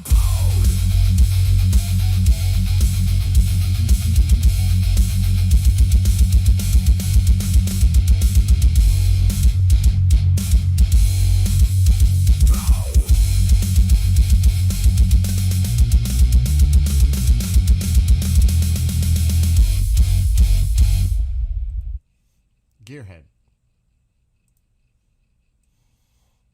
I'm sure there's many car lovers out there, right?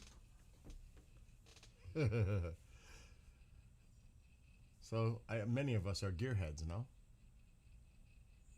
I think so. So, yeah. Anyway, I think it's almost noon. Let's just see what else is coming up on Telegram. I know I'm a little low because sometimes I sing in the background. I don't want to be heard.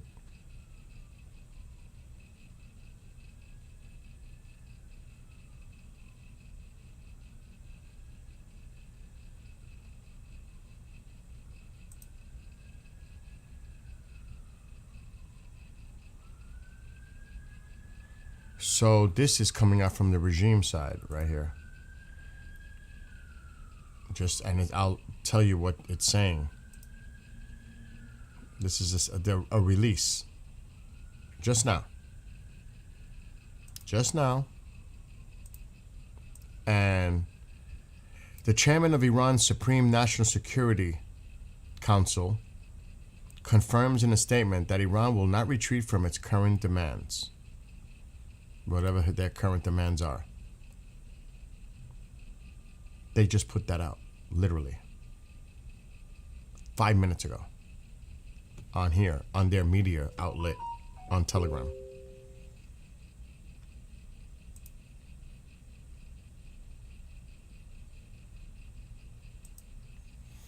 Sirens regarding a hostile aircraft infiltration were sounded in the areas of Shlomi and Rosh HaNikra. The details are under review. So that's what the IDF just put out. So again, all this back and forth, who knows what the hell is going on with the negotiations until we see the devil in the details. It really comes down to that. Otherwise, we'll hear the back and forth as we have been for weeks since the ceasefire started.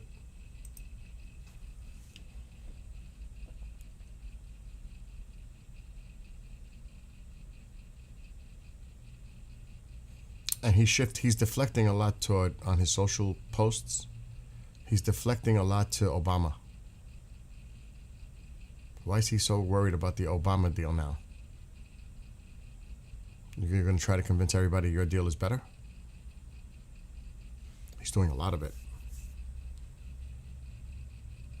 And that's like the main thing. We read it earlier, 3 hours ago, that he posted that long post. Other than that, there's nothing really new.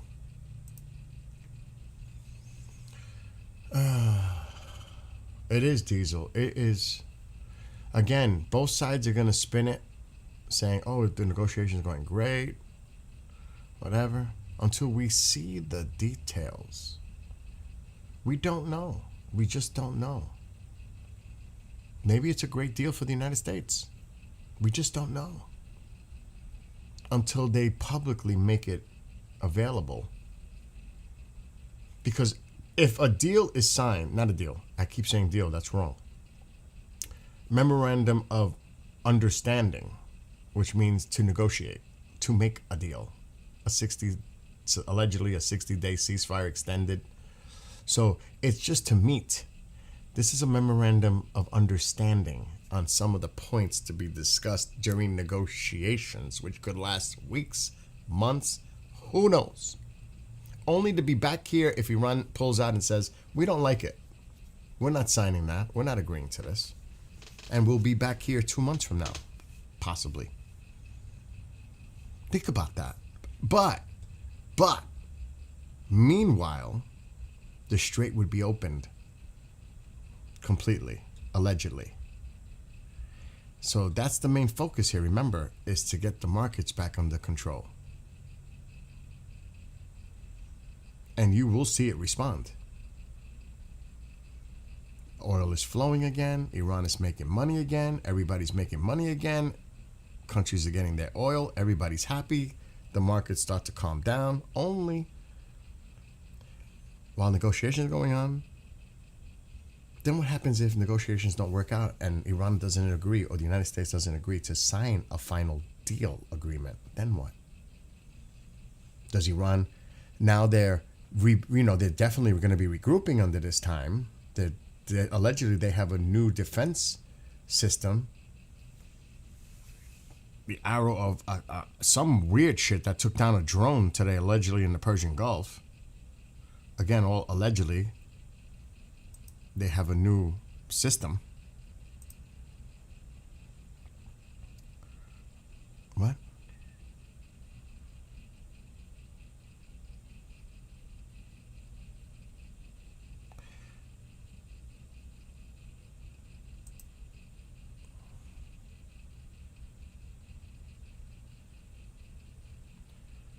Oh my God.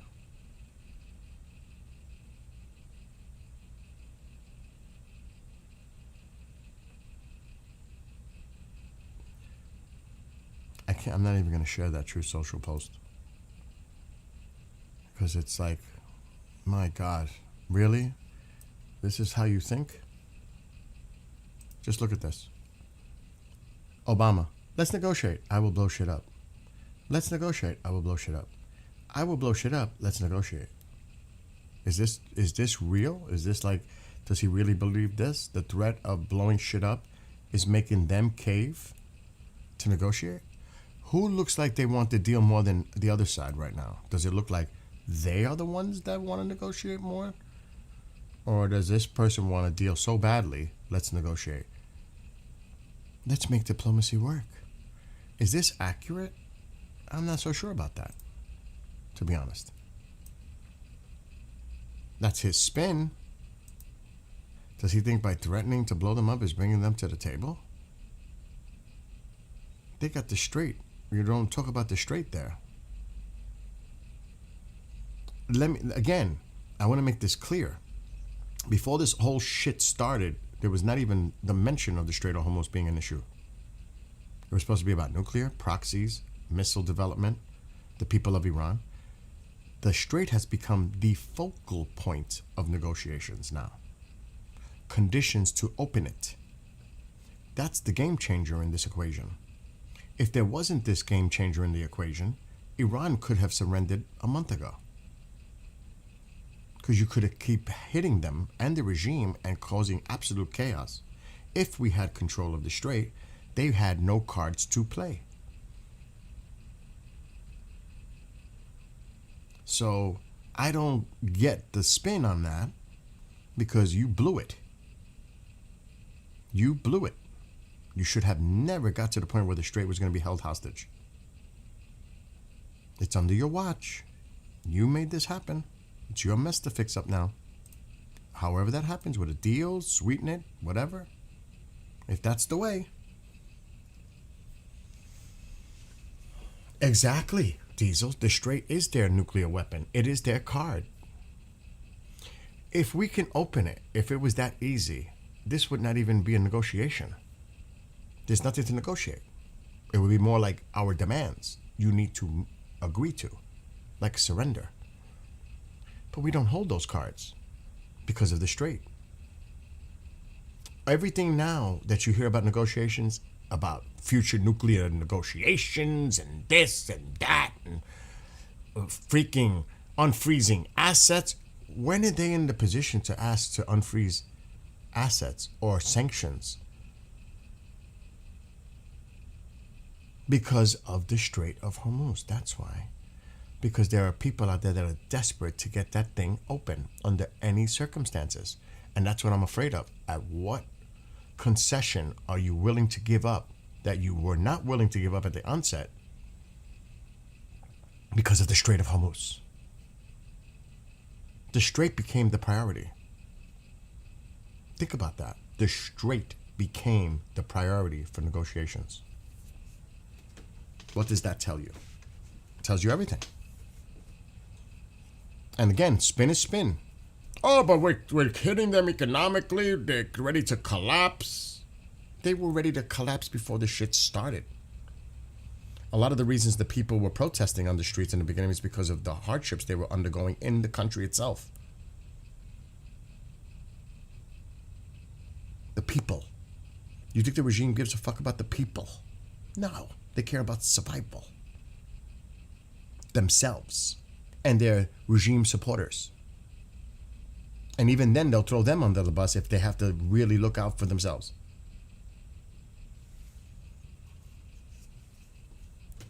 It's crazy. How much money has been spent so far on this? Over 40 billion? How much damage, repairs that we're going to have to do that's going to cost us? I wonder what that number is going to be. And we're not just talking to our bases. We're talking to our ships, planes, etc. How much is that going to cost? How much is it going to cost to rebuild the stockpile? For what? 13 people lost their lives in this. Military personnel. What was the cost? What was it worth? For what? To say we destroyed their missile system and their drones? Did we recover what about the nuclear part? Wasn't that the main goal, allegedly? What did we do there? Nothing? Do we have possession of their highly enriched uranium? Or are they going to mix it down and send it to Russia? Oh, that worked out well. Do you see what I'm saying? Exactly. The IRGC doesn't give a shit about the people of Iran. They only care about survival. Hundreds of billions, if not more. Did you see some of the damage to our military installations, like the 5th Fleet location? The radar sites?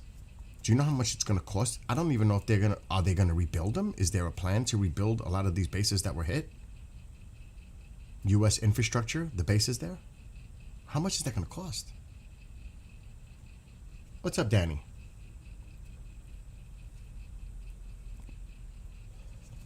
I don't know. So what was this all worth? To get them to also sign the Abraham Accords? Is that going to be what you're going to say if they even agree to it? To sign to relations with Israel? Really? Is that going to be your shining object that you're going to be proud of to say, oh, but they signed the Abraham Accords? And maybe it would be an honor to also have Iran part of. Can you imagine the wording on that? It would be an honor. It would be an honor to also have Iran part of that when they just released a statement from their foreign ministry said absolutely never, ever, ever, ever are we going to recognize Israel. They're an illegal. I could read the statement again. We would rather all go down as martyrs than to do that, have diplomatic relationships with Israel. The murderer of Muslims. This is what they said. So who's delusional here? You would hope. It would be an honor. It would be an honor to have the Iranians part of the Abraham Accords. Are you delusional? That's not reality. That's not reality. It would never happen.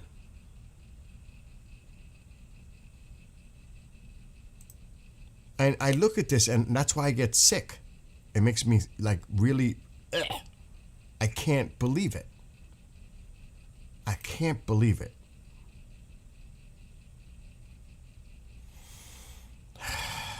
Look at it. Look at the statement earlier today. This was 3 hours ago. From the Iran's foreign ministry released a statement based on what he posted. They were immediate, almost. This is quote, the Islamic Republic of Iran does not recognize Israel and never will, as it is an illegal and occupying entity. Therefore, it is impossible to engage in diplomatic relations with the usurping and genocidal regime, which is the greatest source of instability and crimes against humanity in the region.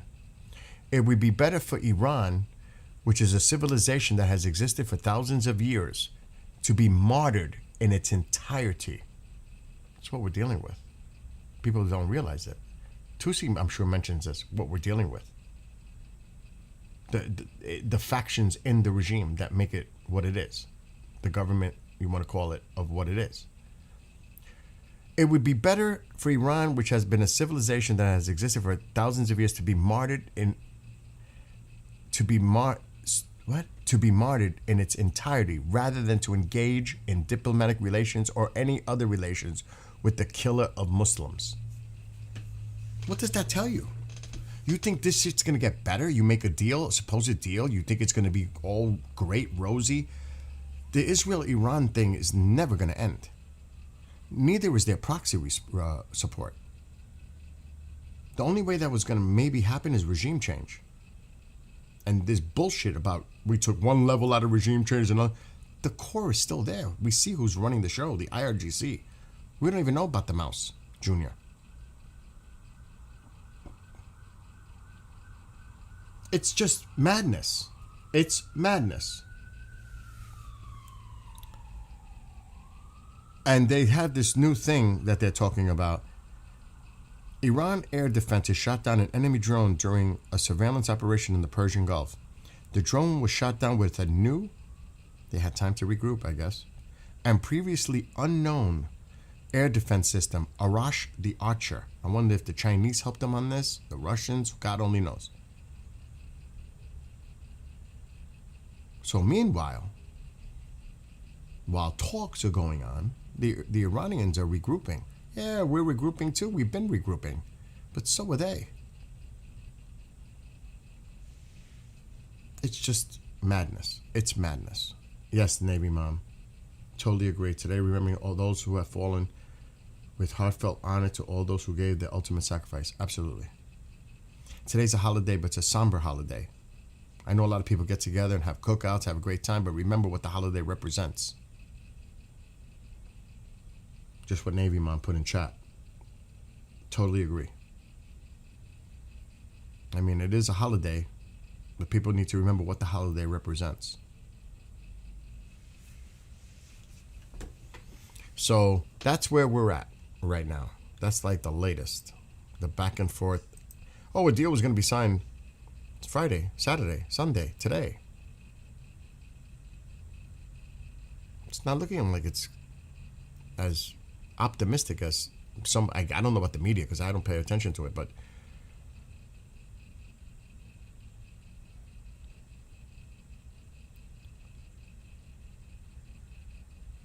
okay, so here is the latest post. Here, you want to see it? Coming from the person I just read from. Now it's on Iran International. This is what we're dealing with. There will be no retreat. This is the Secretary of Iran's Supreme National Security Council. How many times did I say that these fuckers need to be removed? All of them. How many times did I say that? How many? The Assembly of Experts, the Parliament, the clerics, the mullahs. You think you got rid of the regime? You think regime change happened? It's more hardline now. The hardliners have actually now taken control of Iran. It's evident who's in charge now. There will be no retreat, adding that this has been shown on the military front, in diplomacy, and by the Islamic Republic supporters in the streets to what he called their resistance. He said Iran now needed unity and cohesion more than ever, so that the Americans and Zionists would also be disappointed on that front. He described unity as another field in the struggle and said avoiding any divisive words or actions would lead Iran to final victory. So he's trying to bring unity within the country, which is, I mean, of course, there's a lot of, the vast majority is still no way going with this bullshit.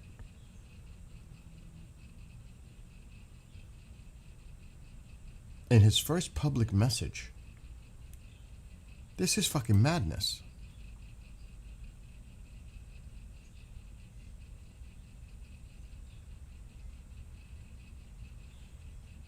Yeah, what is this about too? The banning of the iron, the Lion and Sun flag ban. What is that? You can't display that flag? That's freedom of speech, freedom of expression. You're going to ban the flag from events? No. Bullshit. No, not acceptable. Not acceptable. If people want to bring those flags, what? So what? What are you worried about? It's craziness. But this is what's going on.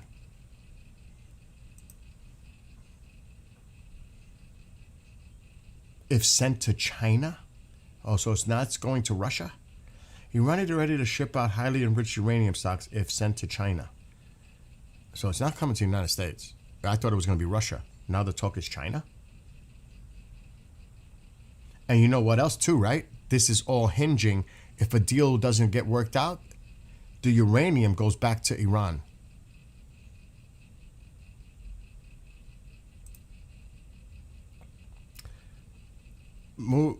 Has made the move conditional on the stockpile being sent to China, and will also seek guarantees from Beijing before advancing a possible deal with Washington, because they're going to want that shit back.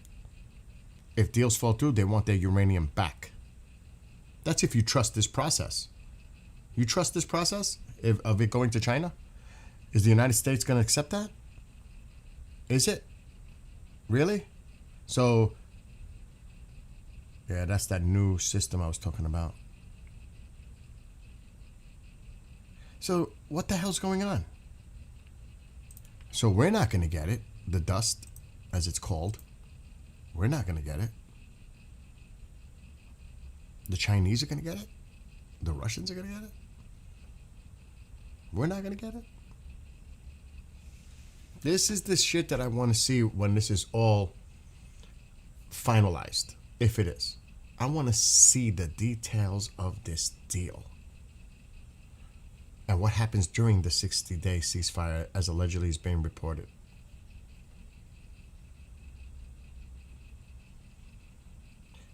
For a country who pounded another country militarily, two of them, really, and we're here, I don't know what to say anymore.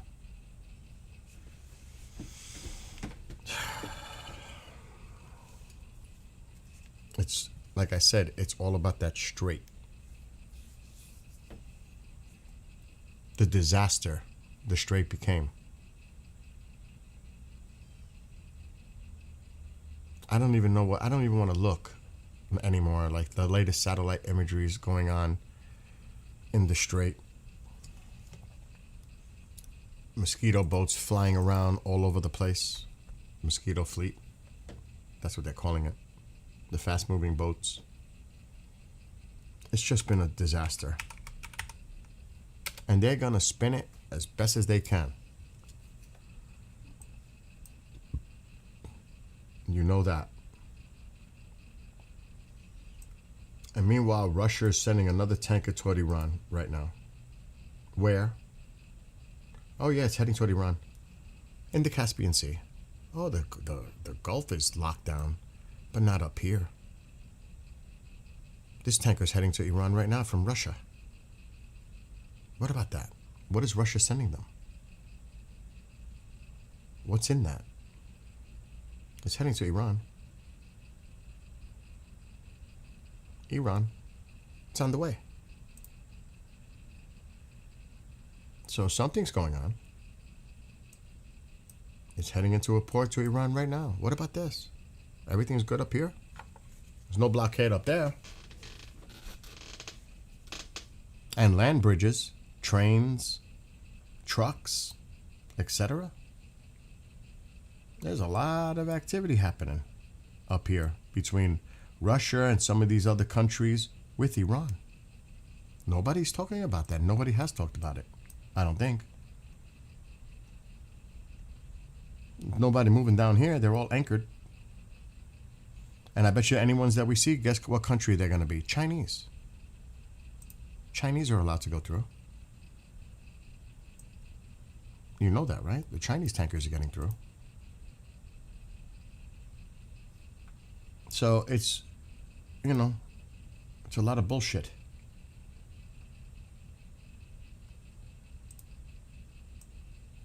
These are all anchored. The circles are all anchored. Well, I'm not even going to count that because it's not going through the strait.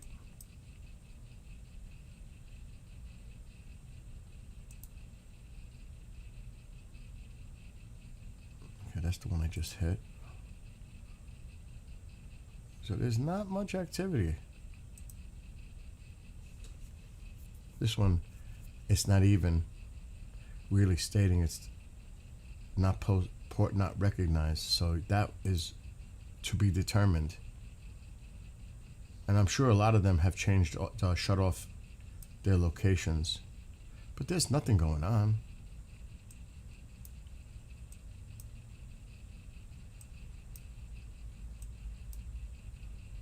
It's crazy.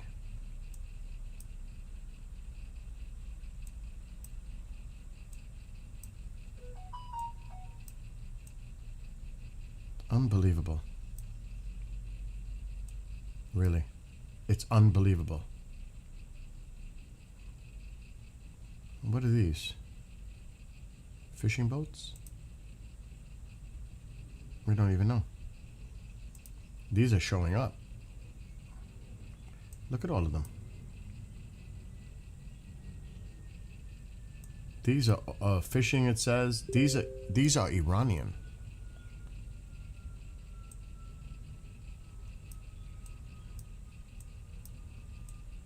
And that's only what we can see.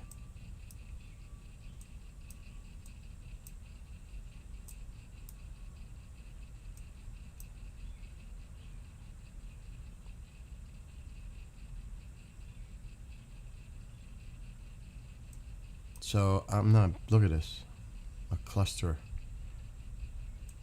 Wonder what these are.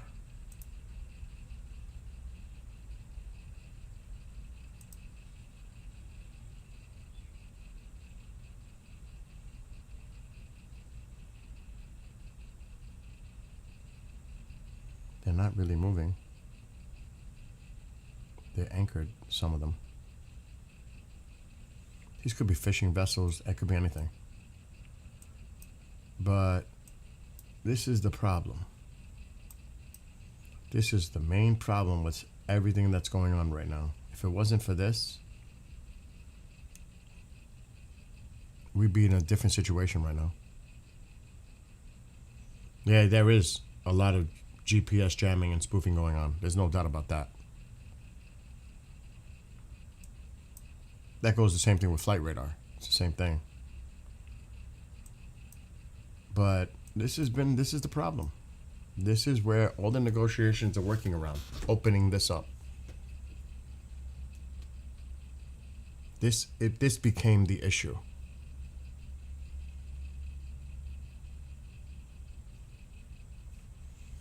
And how do we get to that being this became the issue? That's the questions that need to be asked. Bottom line, those are the questions. How did you allow them? You knew better. You knew they were going to do this. It is a mess, Navy Mom. I totally agree with you. No, I totally agree with you on everything you just said in chat. Totally. And you're being very objective when you say that, because that's the true observation. And she says, in my opinion, and her son is on the H.W. Bush aircraft carrier. I wonder what the military families are thinking right now of their loved ones over there. In my opinion, all of this is such a disastrous mess. Why did the U.S. even engage if this is the outcome? What are we doing to the morale of our military and negative effect on the Iranian people? Iran has said, as of 6 hours ago, said, not clear, what? Is not a part, nuclear, does that mean, okay, nuclear is not part of the deal. There is no deal, exactly. They said that. So what does the president do? Say negotiations are going well? Spin it and say everything is great? And keep trying to extend this and try to keep talking and we go on and on and on? What's he going to do?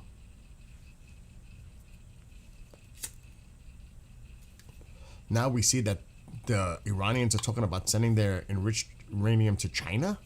Like, where the fuck did that come from? I mean, you see this, and again, I cannot believe this. You know, I can't. Not until I see the devil in the details. Because there's so much shit out there, we don't know what to believe. What is true? Said by our side or their side. Either side. Because they're going to play the media, they're going to play the social aspect, because they know a lot of people are focused in on that. Of course they're going to do that. Iran ready to ship out highly enriched uranium stocks if sent to China. Is that acceptable to the United States? Is that something he spoke to Xi about? Is that something we don't know about? Is that maybe a conversation regarding Iran? Help us out. Let them send the enrichment to you. We'll allow that. Really? Could that be part of it?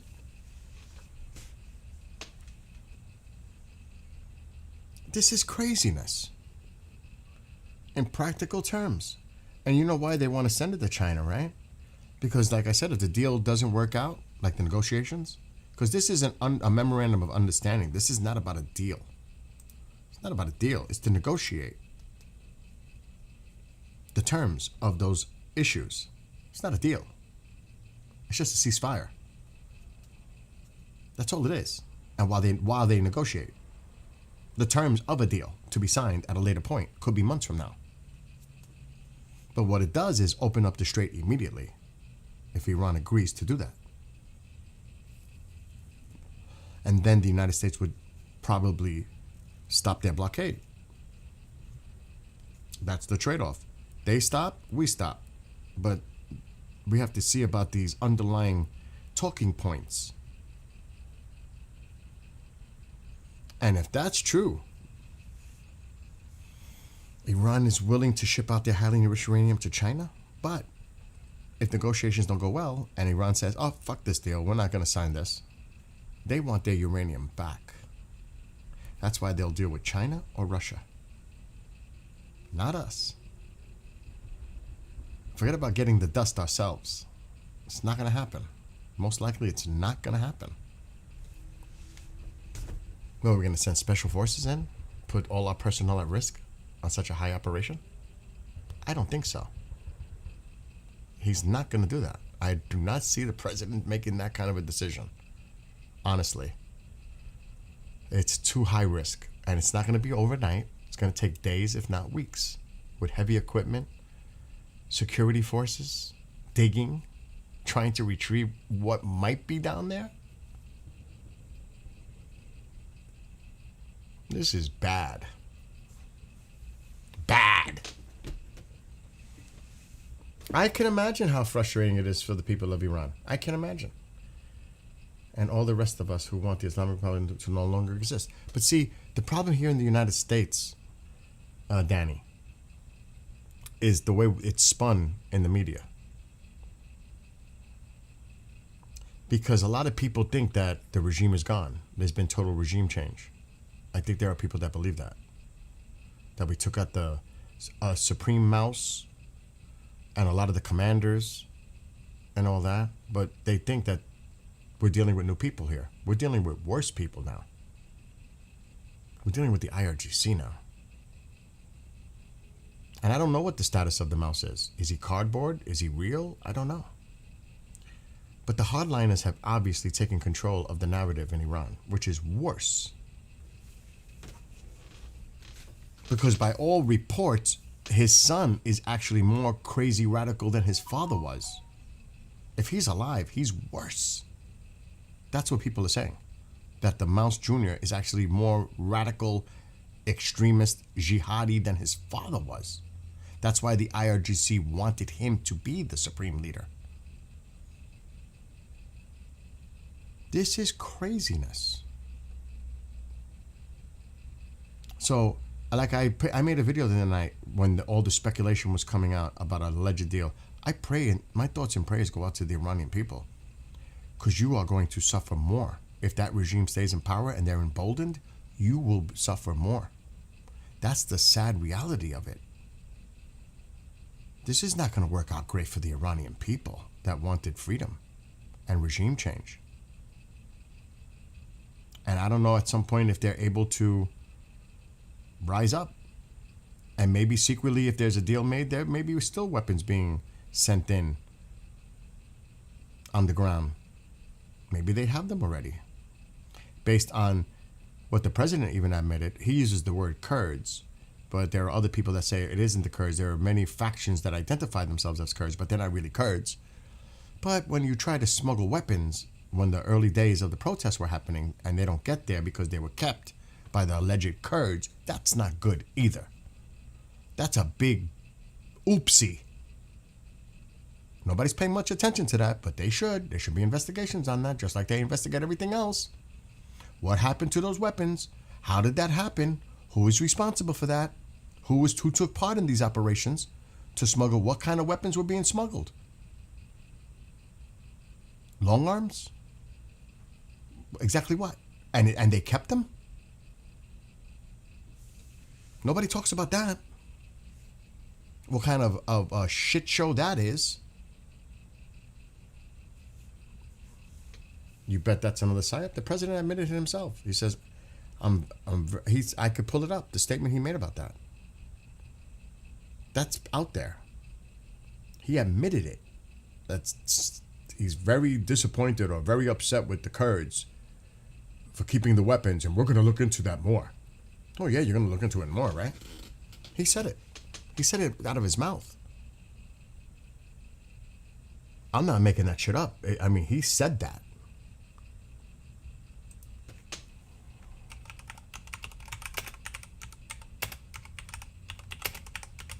Let's see if we can find a clip. This is bad. God forbid, if that was Biden that did something like that, oh my God, the Republicans would be freaking out. But it's politics. It's hypocrisy. It's just the way it is.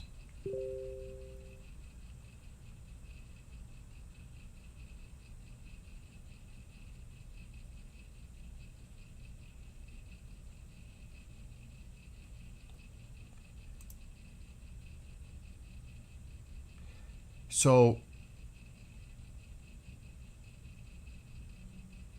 let me see if they're playing this clip. This is from May 19th, though. So it came from, it was in April 6th. I knew it was a while back.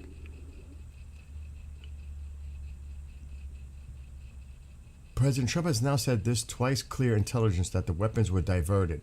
This is not about all Kurds. Iranian Kurds are wonderful, patriotic people and were heavily involved in the Lion and Sea protests. It's Iraqi Kurdish and separatist groups who intercepted the weapons and either kept it, stole, or sold it.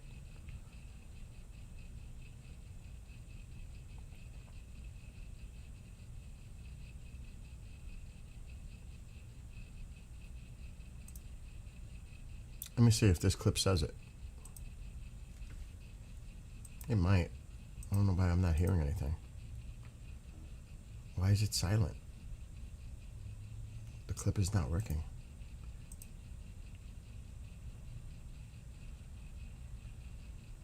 I don't know why.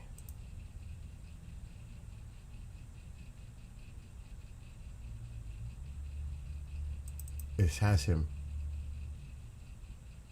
saying it, but it's not working, the audio. That's very bizarre. Okay, maybe this one. Mr. President, you said you send weapons to help Iranian demonstrators. Some sources claim these weapons are in Suleimania, in Iraqi Kurdistan. Do you confirm that? And as you said, they will pay a big price? I'm not happy with the delivery of the weapons. I'm not thrilled with it. But a small amount of weapons were sent, and we'll see who has them. But I'm not happy with what happened with the Kurds. The Kurds did not deliver the weapons like that. Okay. A small amount of weapons? How small? I want that investigated. I personally want whoever did this fuck up held responsible. And he admitted it. He said it. And this happened before, Iran-Contra. But we're not talking about Obama. Everybody deflects and talks about the past. We're talking about the now. He, just like you want to criticize Obama or Biden, he also is on that list of criticism now. Equally, just like the others fucked up, he also has to be held accountable to that. We can deflect to Obama, we can deflect to Biden, we can deflect to Bush, we can deflect to Clinton, we can deflect to Reagan, Iran, Iraqi war. This goes on in our history. We armed the Afghan rebels, resistance against the Soviets. We armed Saddam Hussein against Iran, the Iraqis. Do I need to go on the history of the United States? But we're not talking about the past here. We're talking about the now. And the situation at hand.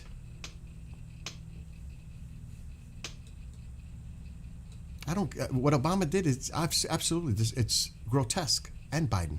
But he is now in the same breath as these others on how he handled this situation. And the obvious oopsies that have been going on, because it's not just one. He needs to be held accountable to that. I want an investigation. Just like there was investigations on Obama and all these others. I want an investigation. Benghazi, I want investigations. I want investigations about what happened when those 6 people, our military, lost their lives, and many of the witnesses that were injured there said, we were not defended. We felt helpless. We felt defenseless. We were not properly defended. I want an investigation on that. Benghazi was investigated. I want to know why 6 of our people lost their lives when maybe it shouldn't have happened. Or if not, make sure it doesn't happen again because of what was going on there. Witnesses have come forward. They have testified. Pete Hegseth couldn't even answer the questions regarding to it. He deflected, as always. They always deflect, all of them. Blue, red, independent, purple, doesn't matter. They all deflect. Deflecting is part of the game. It's a defense mechanism. I taught anger management. Defense mechanisms is the number 1 cause. Not taking responsibility. You blame it on somebody else, or you deflect to something else. That's common. It's human nature. But they need to be held accountable. It doesn't matter if it's equal or not. We're not talking about one is more evil than the other. It's not about that. It's about accountability and taking responsibility, no matter how big or small it is. To minimize it is even worse. That's deflection. No, there is no minimization here. They're to be held accountable, at least so that this doesn't happen in the future.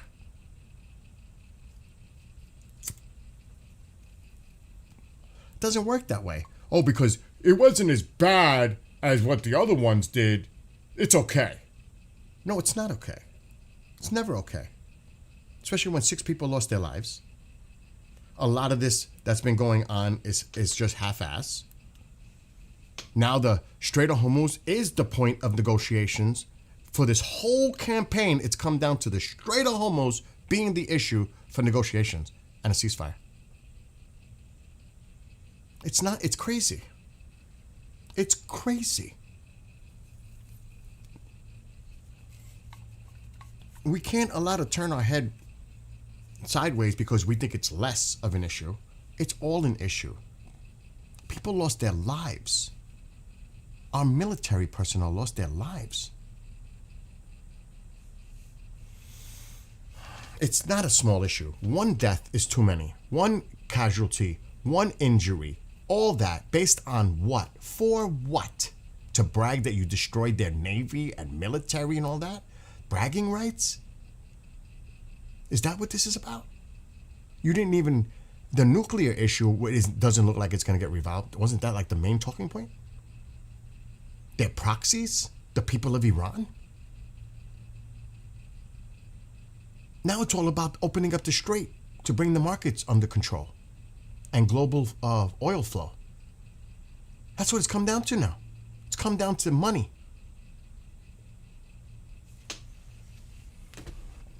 And that should speak for itself. That they'll do anything they can to stop this and solve it, no matter what concessions may be made. And at what cost? Moving forward. You think you worry about now? What about a future administration? What about, I'm just going to throw a name, a Kamala Harris president in 2028 trying to handle this situation when it rears its ugly head again, which it will if we don't resolve it now. How is she going to handle something like that, hypothetically?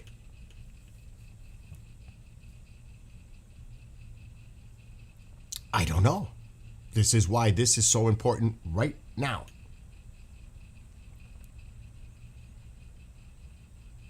I don't know. What's going on now? The amount of been in the Supreme Leader's hands with and all the Americans who have died because the regime is the worst, worth every penny. It's not worth every penny if you don't resolve the issue. Yeah, the regime. What, the Supreme Leader counts only? Only the Supreme Leader? Not the regime? The regime stays in power. The same regime, the same people, same ideology, the same radical jihadi movement. Nothing's changed. Oh, so one leader changed, it changes everything? Absolutely not. It actually probably made it worse because now the IRGC takes control. Which the Supreme Leader has a lot to do with that by giving them more control over the years. He's to be held responsible for that. But it's he became more weaker over time because who became emboldened was the IRGC with funds, money, resources, power. No, absolutely not. It's worse than ever. If you're worried about American lives that lost their lives in the past and their responsibility, it's going to be fucking worse in the future. Because they survived. This is not a solution. This is a disaster.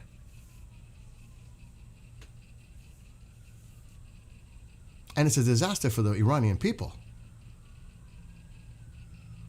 Forget about us. Forget about how we think about things. Think about what the Iranian people are thinking and feeling right now inside Iran. Of all this noise that they're, even if they even have word of what the hell's going on. Are they informed? Do they know? Reza Pahlavi, they're waiting for Pahlavi to say go. Is go ever going to come? I don't know. Again, we're just going to have to see how this plays out. It's sad. And, again, it makes us look so weak in the eyes of China, our true adversaries. China, Russia, North Korea, keep going. This makes us look weak. It's embarrassing. Because I'm going to tell you this right now, from other people's view, it looks like he wants a deal badly. From people from all these different countries. How do you think they think? They think Iran's begging for a deal or the United States is begging for a deal? Just based on the appearances and not U.S., us, our political affiliations. Think about how the other world is viewing this. Not our world, the other rest of the world. You think they look at it that way? Iran's caving in? Looks like the United States is begging for a deal. They'll do anything to make a deal. You threw NATO under the bus. They know, and it's good. It's a good thing, actually. They know they cannot depend on the United States moving forward. They know it. They have to start thinking about protecting themselves and their own national interests. Because he will use that as bully tactic.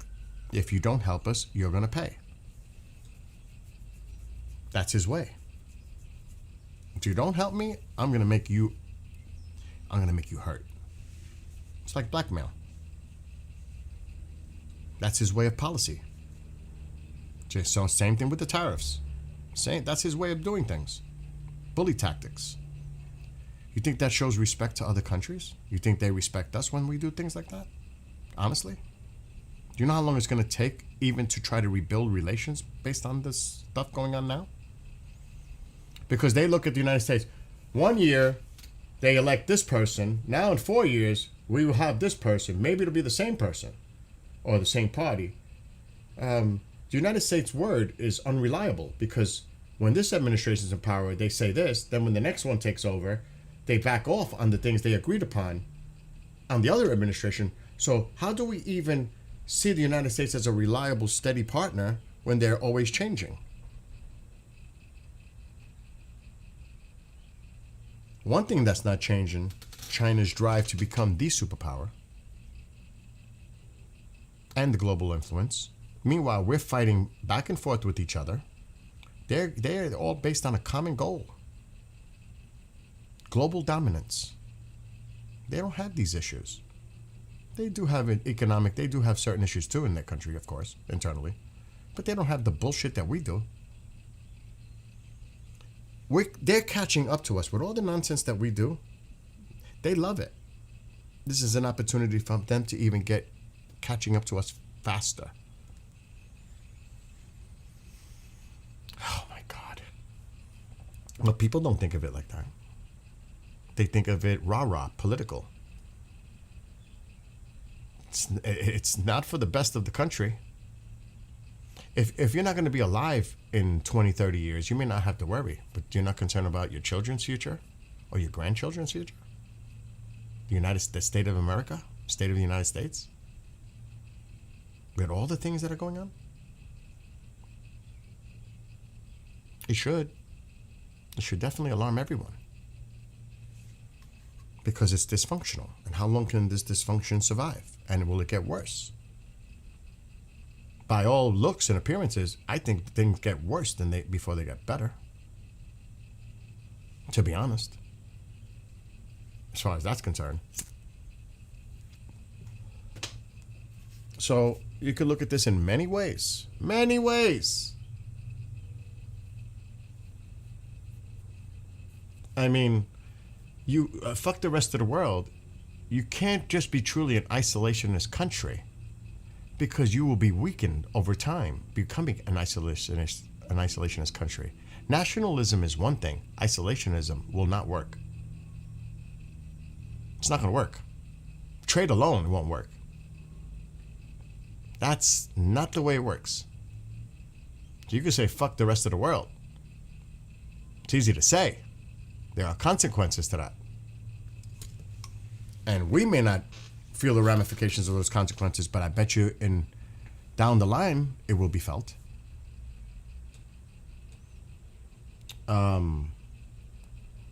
I do not buy into. I don't watch the mainstream media, Josh, so I don't know. We have been blackballed by the rest of the world for years. The rest of the world's histories are barbarian, imperialistic. That most tried conquering the planet. So the origins of the United States, either by the Spaniards or the Europeans, wasn't conquer. You don't think that the majority party people in charge right now are looking at demographics and other things to see that the majority may become the minority in 30 years? You don't think so? You don't think that narrative is going to become an issue? They're taking over the United States? Oh, that's coming. And it's going to get a lot more as the scales tip more. Like this. And they are projecting by the 2040s that the majority, white majority, now becomes the minority. What happens during the buildup of that, if that happens, and when that happens? How do you think that's going to be received in the United States? Good? Really? So there's a lot of things to look at, because that's on the table in the future too. People may not realize it. I may not be alive to see it, but that's something down the line that's going to become an issue too, potentially, if that research is true, like anything else. But so all this talk, we can talk.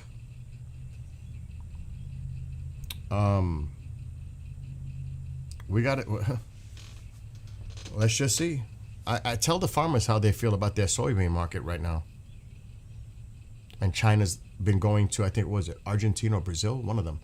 They're buying their soybean from a South American country where our farmers was a major source for them for soybean. I mean, trade is important. You just can't become an isolationist country. You could try. Diesel says, this definitely makes Trump and U.S. appear weaker. Younger Trump would never have allowed this. Think he also went into this not knowing all info and what all was required to fully end IRGC once and for all. The Israelis knew what to do. You notice who took out most of the majority of the leaders. It was Israel. They knew what to do. So again, we could objectively look at this from so many different points, and all of them are valid, depending on your perspective and how you're looking at it. We could spin this so many ways, but all of this talk is going to be meaningless unless we see the final end game. What that end game is, I have no idea. I was hoping it would be better for the region, better for us. How does all this make this better for us? Because it's more like we're avenging those that they took out in the past. That's what this is about? Is that what this is about? Well, they're still there. what did you avenge? The supreme leader? You just made them raise the red flag up for revenge by the IRGC. That's what you did.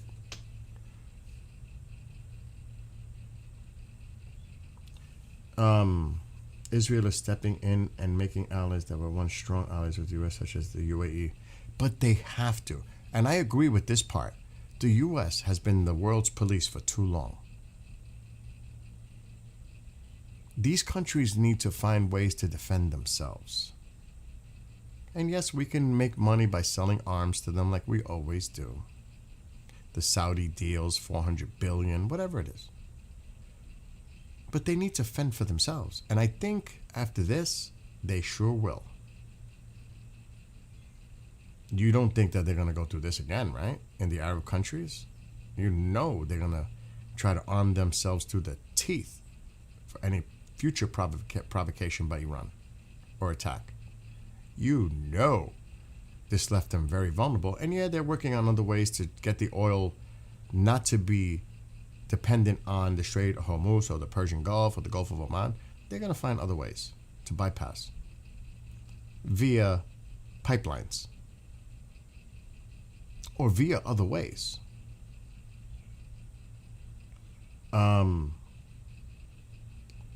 Going with all the Gulf states.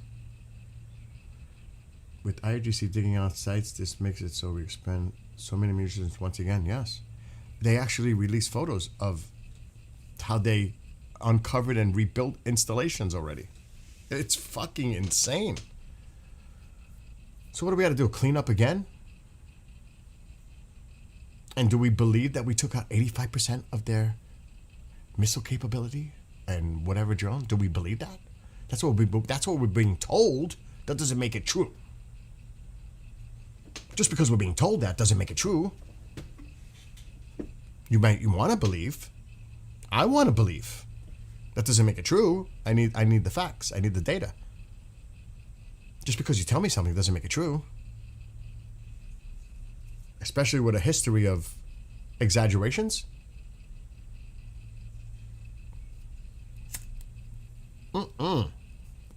No way.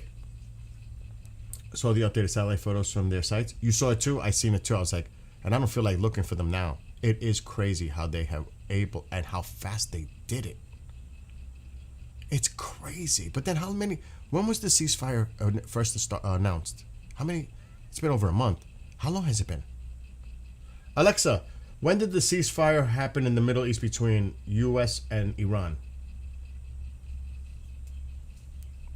The U.S. and Iran agreed to a 2-week ceasefire on April 8, 2026, mediated by Pakistan. So it's been extended once already, but tensions remain as both sides Alexa, stop. have April 8th? Is that accurate? It's almost 2 months. What do you think? You think Iran was doing nothing, twiddling their thumbs in these 2 months? They've been like busy fucking ant colony, rebuilding and restructuring and regrouping. 2 months.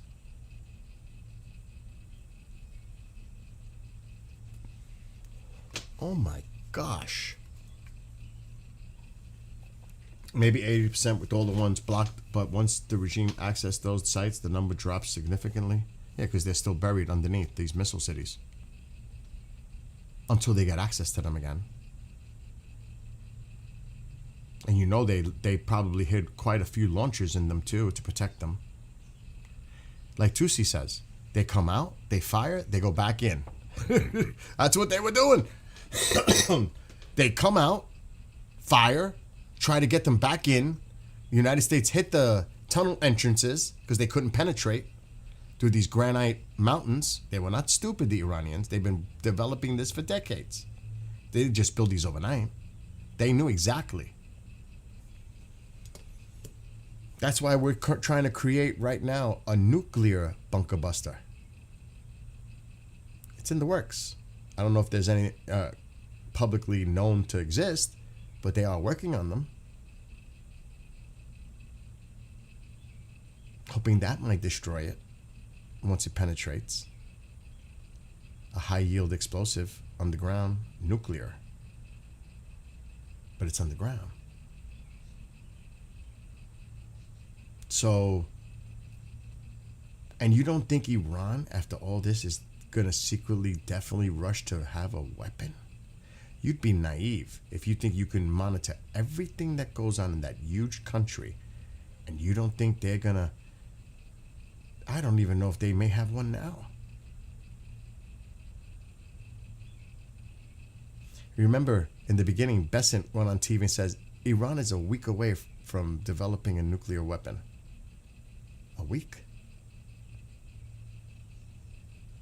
You hear all this stuff. I mean, you don't think that it's possible that they may have a small yield one right now?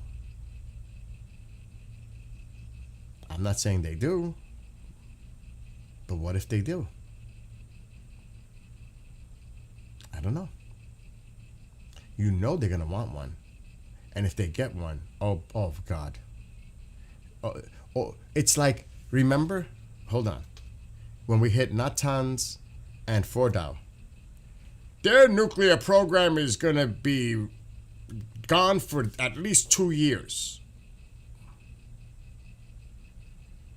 And then the focus became, well, we got to get that uranium that's in highly enriched uranium that is buried down there now.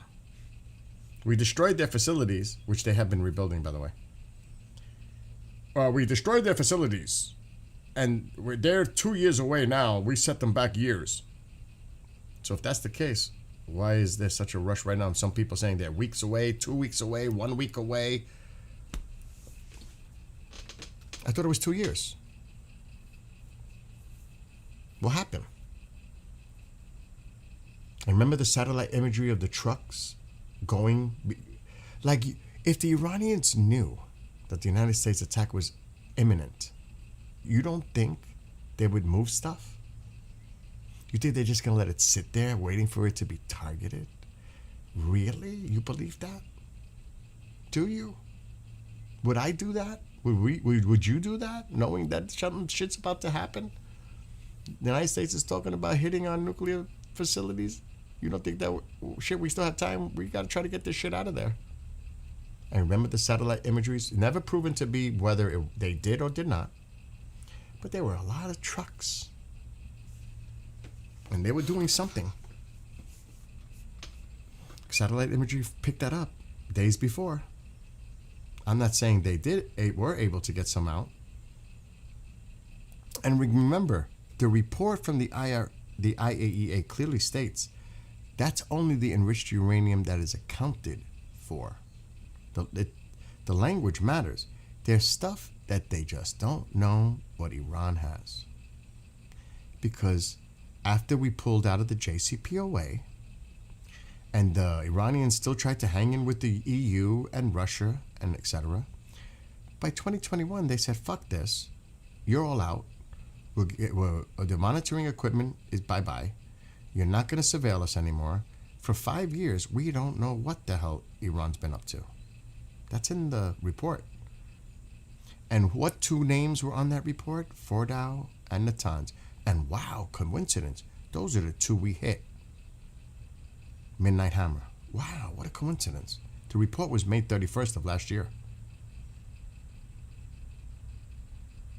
But there's other stuff in that report that is important too. How we cannot account for certain locations either that they may be doing in secret. Where are these locations? Does the Mossad know? Does the CIA know? Do we know? So there's a lot of questions. We hear that same number, highly enriched uranium of 400. What about the stuff we may not know about? And are they developing that? The centrifuges? What, you think it was just maybe in those two locations? I hope so. There's a lot of open-ended questions here that we're still not sure about. So careful. Careful. Because they don't know. And who are you going to have to monitor Iran again in a future nuclear deal with them? The IAEA again? Is the international? Because that's what it's going to be. Are we going to be down this rabbit hole again with the IAEA trying to monitor Iran again? Did that, been there, done that. What makes things different now? Because someone says so? It doesn't work that way. They cannot be trusted. So it's like, I don't know. It makes me crazy. It really does. It makes me crazy thinking about how this is playing out. Back to go where? And then the main emphasis is, oh, it's better than Obama's. Really? Is that your main talking point on this whole shit show? At the end of the day, that's what you're going to talk about? To say that? Just to say that? Really? That is pathetic. That's pathetic. That's foreign policy and the situation and how it affected the world, regionally, whatever. That's what this is about. Oh my God.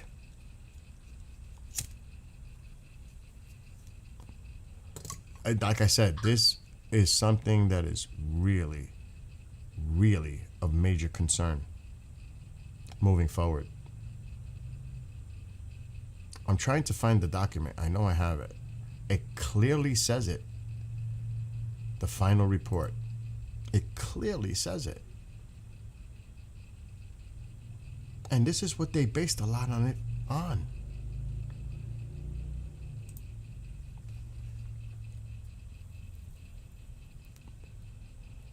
Well, now this is, and look at the date. Now, I don't know if this is,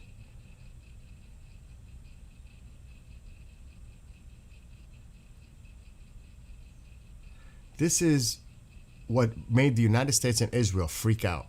And this is why Midnight Hammer came out. Just read it. This is an actual report. The analysis of IAEA Iran Verification Monitoring Report. It was done May 25th. I think the report came out the 31st. This is dated June 9th. Iran can convert its current stock of 60% enriched uranium to 233 kilograms of weapons grade uranium in 3 weeks at the Fordow fuel enrichment plant, enough for 9 nuclear weapons. Iran could produce its first quantity of world weapons grade uranium in Fordow. Do you see the names? And what happened? And here's Natanz. Breaking out in both Fordow and Natanz. The two facilities together could produce enough weapons grade for 11 nuclear weapons in the first month. So why do you think those two plants got hit? What is the date of Midnight Hammer? Alexa, what date did Midnight Hammer occur? Operation Midnight Hammer occurred on June 22nd, 2025. This is June 5th. So this got their attention. Look, the names are here. One has to conclude that Iran's real intent is to be prepared to produce large quantities of weapon-grade uranium as quickly as possible and as few centrifuges as possible. And then you'll see Isfahan. Look, there's Isfahan. So here's the names a lot of people are familiar with. This is the names you hear about all the time. And it's crazy. Now this one, I don't know if this one has the summary. I have to go to the main one.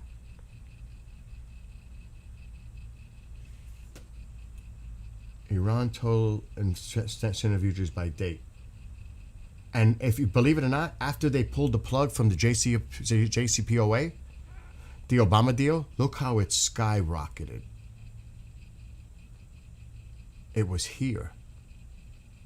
It just blew up. Those are the facts. Despite what people might want to say, facts matter. How it just blew up. Blew up. Look at it. Look at the years. Look at it. They were here during the JCPOA under Obama. Look what happened after Trump pulled us out and they went fucking nuts. So who made them rush to highly enriched uranium? Think about it. Think about it. So when you hear politics in it, spinning it, however they want to convince the public, and by the way, they still have a lot of low grade enriched uranium that can be made to 60%. That's something that people are not talking about. This one.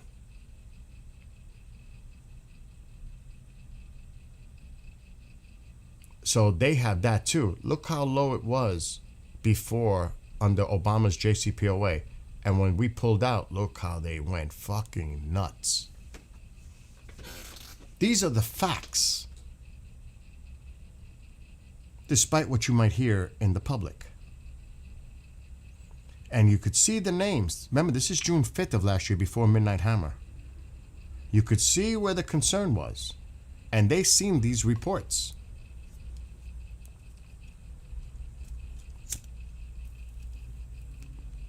Look at the names. Fordow, Natanz. You can see where they got a lot of their information from. Esfahan. You heard that one in a lot of the reports too, right? Exactly, Diesel. What happens when they deny the IAEA again in the future because they don't like it? We're going to be right back to this nightmare. This is the problem.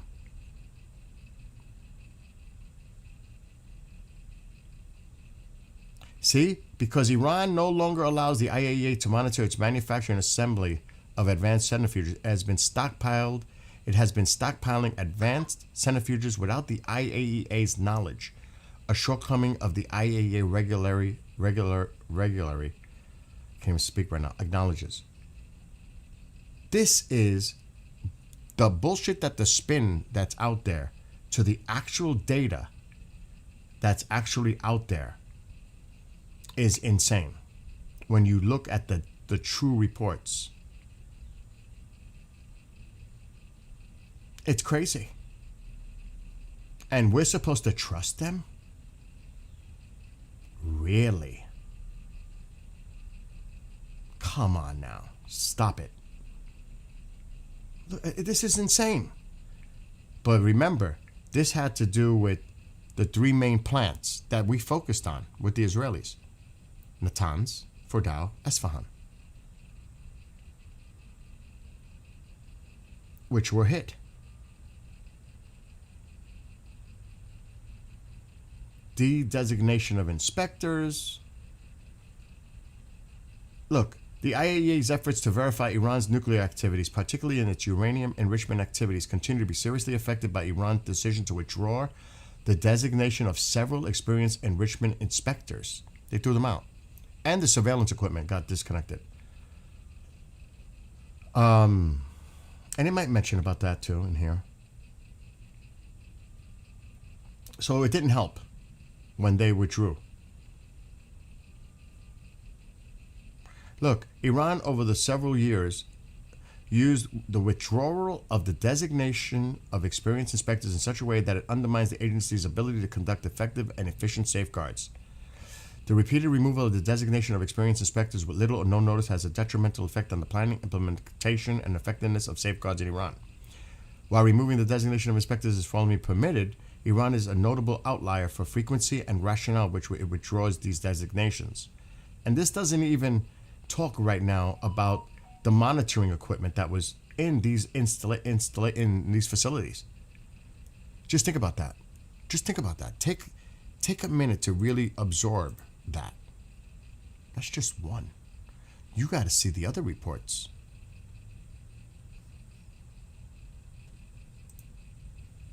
What is this? Oh, it's the same one. Is that the same one you just... It's the same one. Diesel. That you just put as shared. You just shared the same document. That's kind of funny. So, we can't be gaslit. We can't be put wool over our eyes on the truth. The truth is a lot worse than people realize. It really is. It's fucking worse than you think. It's scary. And I'm trying to find the one. Oh shit, I hit the wrong thing. Let me get out of that. I want to show you the actual May 31st report, because that will send alarm bells. Like, it will make you freak out. Okay, that's earthquake stuff. I don't know why I pulled that one up. Wrong PDF. I have too many PDFs.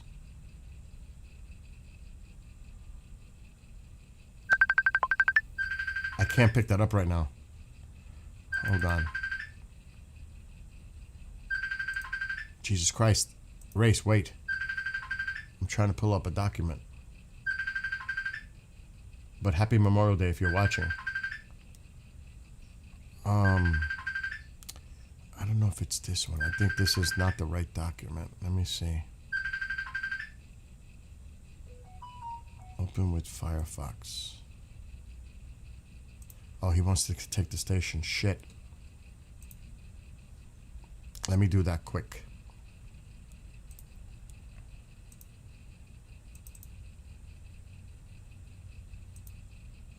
Let me call him on the phone. Where's my phone? Oh, you got the reports page?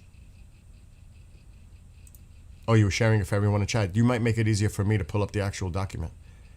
Okay, yeah, that's the actual site for the... But I want to go to the IAEA. Let me give him the station. Hold on. Let's get that out of the way. Oh!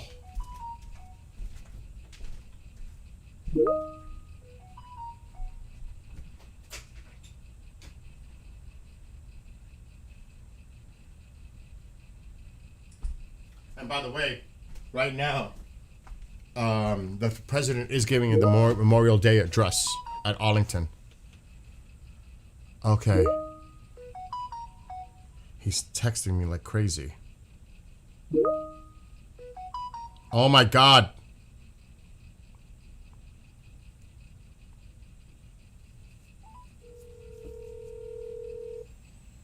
Hello? Don't worry, I'm live. When you get home, you just hit me up when you're by the computer so you could take it. There's no rush. I'll call you right here. All right, love you. I love you, Bye. Bill. Bye. Bye. He's so responsible. He's just letting me know. I want to find the actual document because it's very important. I showed it many times, but it's hard for me to find them because it can't be that old. If you could find it, Diesel, the IAEA report from May 31st, that's what I'm looking for because it's very important. But I don't know which PDF it is. I should relabel it once I do find it. It's scary.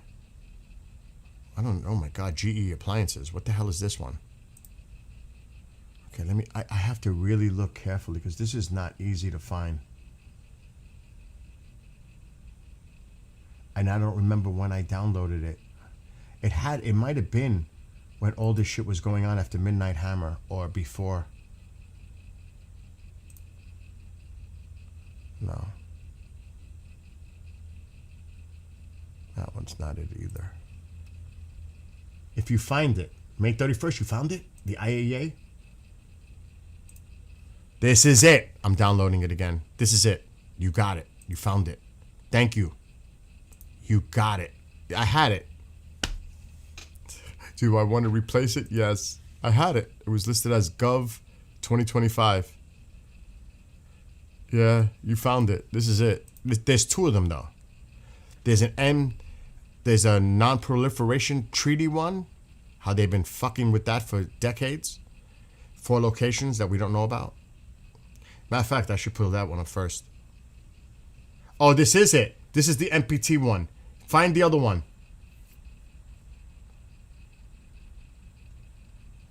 Yeah, this is that. This is the other one. This is the one I was going to look for.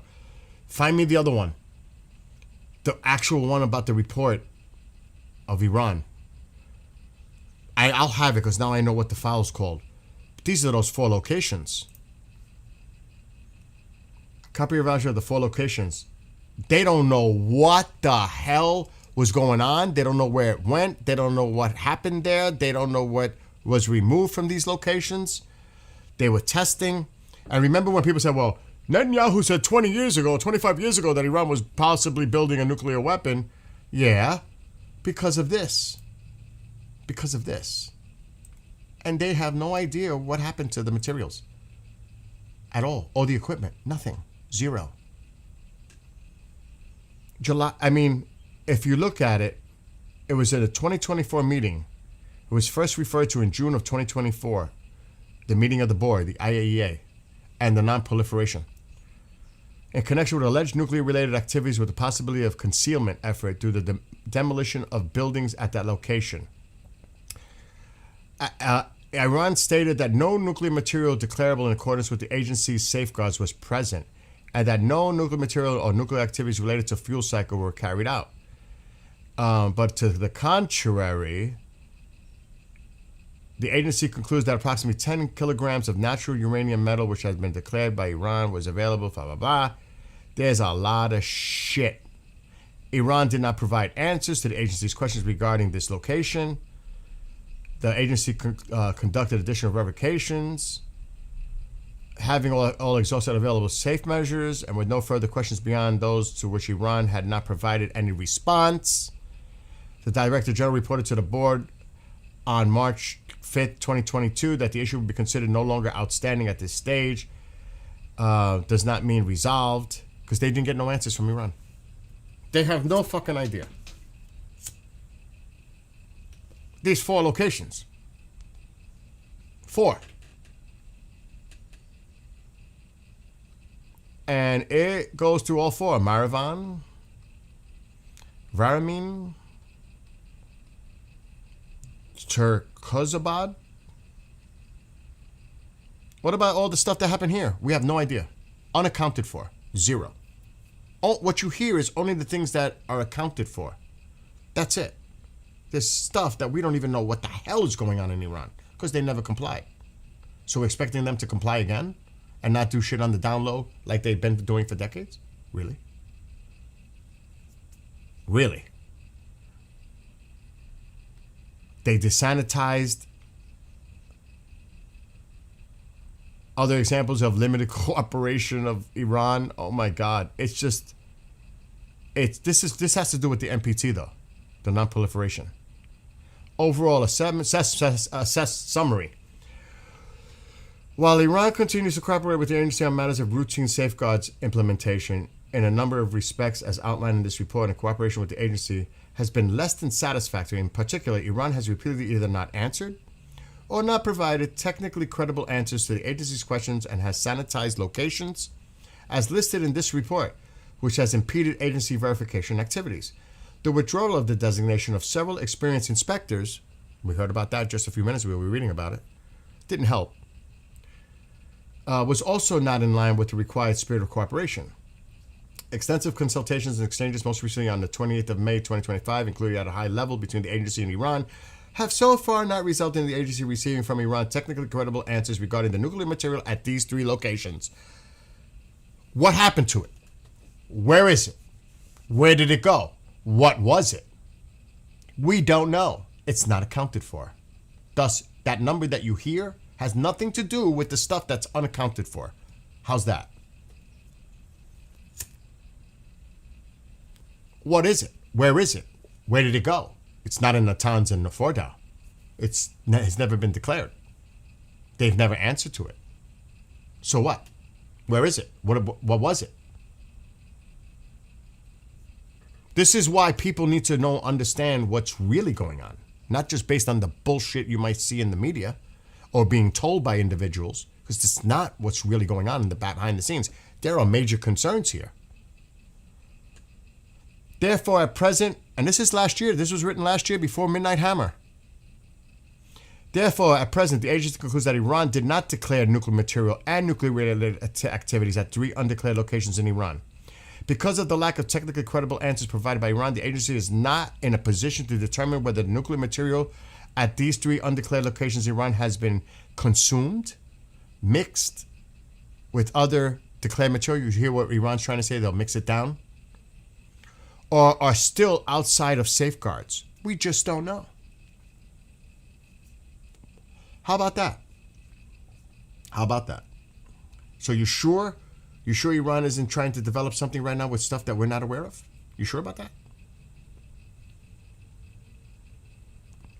Are you convinced that the uranium is all at the site where we pummeled in Midnight Hammer and it's buried? Are you sure? I'm not sure. I am damn not sure.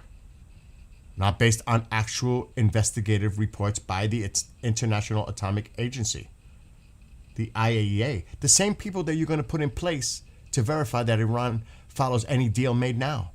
Good luck. It didn't work. It's never worked. It worked for a little time. Really? Oh my God. Iran's insistence on a unique and unilateral approach to its legally binding obligation under the Modified Code 3.1 obstructs the agency's visibility of relevant activities, thereby undermining the effective implementation of safeguards in Iran. Unlike all other states with the CSA, Iran is the only country that is not meeting its obligations related to the implementation of the Modified Code, contrary to the established practice of all such states. This is the NPT, the non-proliferation. The rapid accumulation of highly enriched uranium is a serious concern and adds to the complexity of the issues described in this report, which the agency cannot ignore given the potential proliferation implications, because they don't know.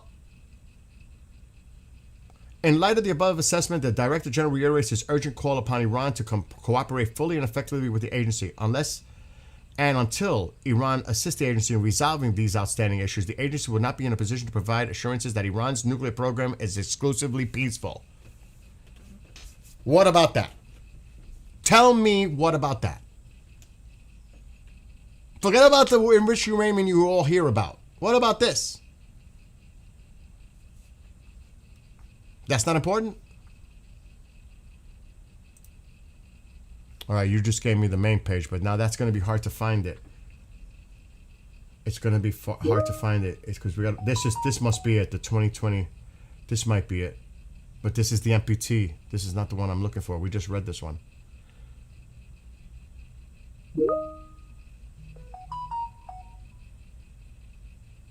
Oh, maybe it is, because I'm not seeing it. Oh, no, it's the Maravan one. That's not the one. I have it on my computer. I'll just find it. Because I had a hard time finding it, to be honest. Why is he calling me on the damn thing? Why is he calling me from there? Call me on the phone.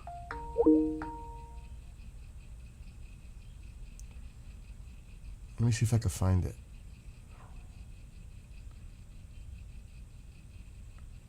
I should just search Gov, because it's listed as Gov. It might be easier to find. You keep calling me on the phone. I'm live. What's going on? Are you ready? Are you there? Oh my God. I left my phone in the damn truck. Oh, okay. Hold on. Let me tell you where I'm at. Because I'm trying to find a document on the computer and it's a pain in the ass. Hold on. I got UFO Chronicles in. It's episode 325, Flushing Meadows.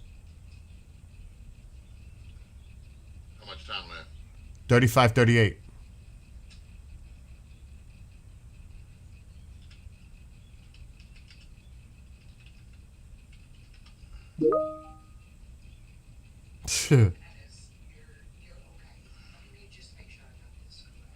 Damn it, where is it?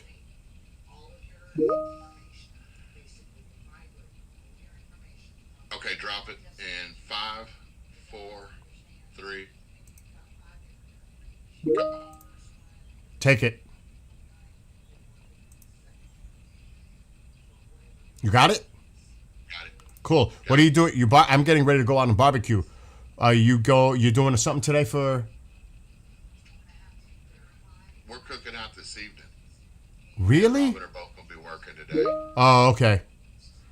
I did get the spot. Robin's getting time and a half. Do you need do you need the MP3 for the Pine Bush thing? Do you want me to convert it for you? that you're trying to migrate to to run it on the station on the audio side. Do you want me to do it for you, or do you have it? What do you mean? You know how she made a spot for the Pine Bush Fair, but it looks like it's at MP4. Do you want it? You can you convert it to MP3, or do you want me to do it for you? I can do it. You sure? Because she's asking now. She's asking now. Where is it? It's in Teams.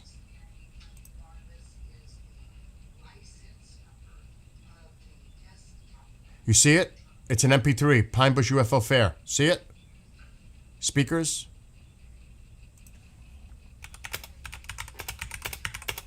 I'm just gonna. Put that in there. That's the MP3 that I dropped in. All right, so you're running it. That's what she's asking. This wonderful holiday. I say we both got it. I just put that in the chat. We both got it. Right. You see what she wrote? Did you get that Pine Bush spot running? And I just said yes. We both got it. Yes. And you just said yes. Okay. So that's resolved. All right. Cool. Okay. Go enjoy. Enjoy your holiday, bro. Sorry I was late. No, it's all right. Don't worry. Love you. Call me. If anything, call me. Kiss Ma for me. I will. Later, bro. I love you, bro. Love you. Bye-bye. Bye. All right. Hold on. I'm trying to find. I got to go to the link you're doing because maybe your link will work. I'm trying to find it.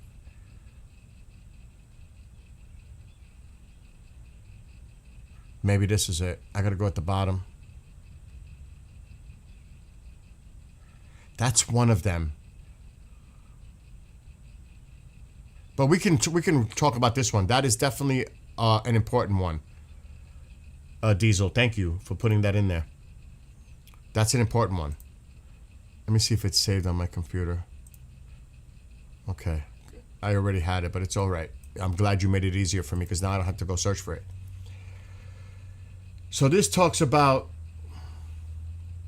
when the JCPOA, after the United States pulled out, when we pulled out, the president pulled out in the first administration, and then how shit went downhill fast after that.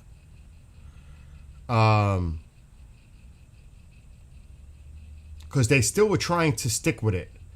The Iranians and the EU and the Russians and Chinese, everybody. The United States unilaterally pulled out by themselves. Everybody else still tried to make it work, if that makes sense. But from May 8th, 2019 onwards, the president pulled us out. However, Iran stopped implementing its nuclear-related commitments under the JCPOA on a step-by-step basis until this date right here. And this is where things really got messed up. 23rd of February, 2021, it stopped implementing them altogether. That means all the monitoring that we had in Iran ceased to exist. So what actually made them rapidly try to develop this uranium at a high? Because of the JCPOA being pulled out, that gave them the green light to go fucking all crazy. I just showed you charts how they went from such a low level to a crazy level after we pulled out of the JCPOA. So when people say, oh, it didn't work, it was worthless, bullshit. It actually was doing its role in monitoring with surveillance equipment, inspectors, everything. We had people on the ground. Not us, the IAEA. There was Americans involved too, inspectors. So when you hear the bullshit that's being told in the media about this, read the devil in the details. Because it's the lie. It's not true.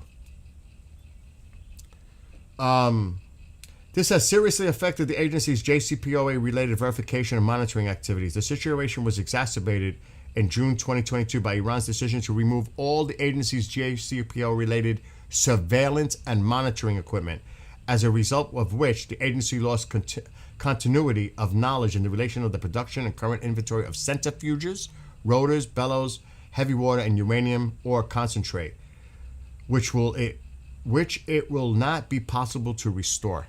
They can't get it. They couldn't get it back. Now, all of a sudden, we're going to try to get them back in there to monitor. We're going to do this all over again. So what, that the Iranians can pull out whenever they want to? Like they did here after we pulled out of the JCPOA? Really? Let's go to the summary, because there's a lot of stuff in here. Let's go to the summary. The withdrawal of all agencies and inspectors from Iran because of safety concerns arising from military attacks on Iran's nuclear facilities was necessary given the overall security situation. Iran's subsequent decision to suspend cooperation with the agency is deeply regrettable. Despite this development, the agency has repeatedly reached out to Iran. The Director General, in letter to Iran's foreign minister, has reiterated his own and the agency's disposition to take into consideration Iran's security concerns, bearing in mind the law adopted by Iran. During this reported period, the agency lost continuity of knowledge in relation to the current inventories. Read that.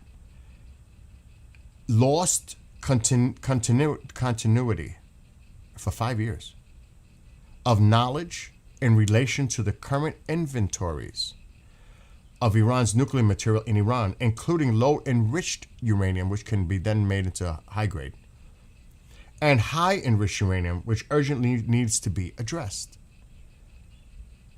The agency had already lost continuity of knowledge in relation to the production and current inventory of centrifuges, blah, blah, blah, blah, blah, which it will not be able to restore. While acknowledging the need to agree on technical, practical steps to enable the resumption of safeguard implementation, it must be recalled that Iran's inventory of HEU, the only NPT non-nuclear weapon state to have produced such nuclear material, is a matter of serious concern.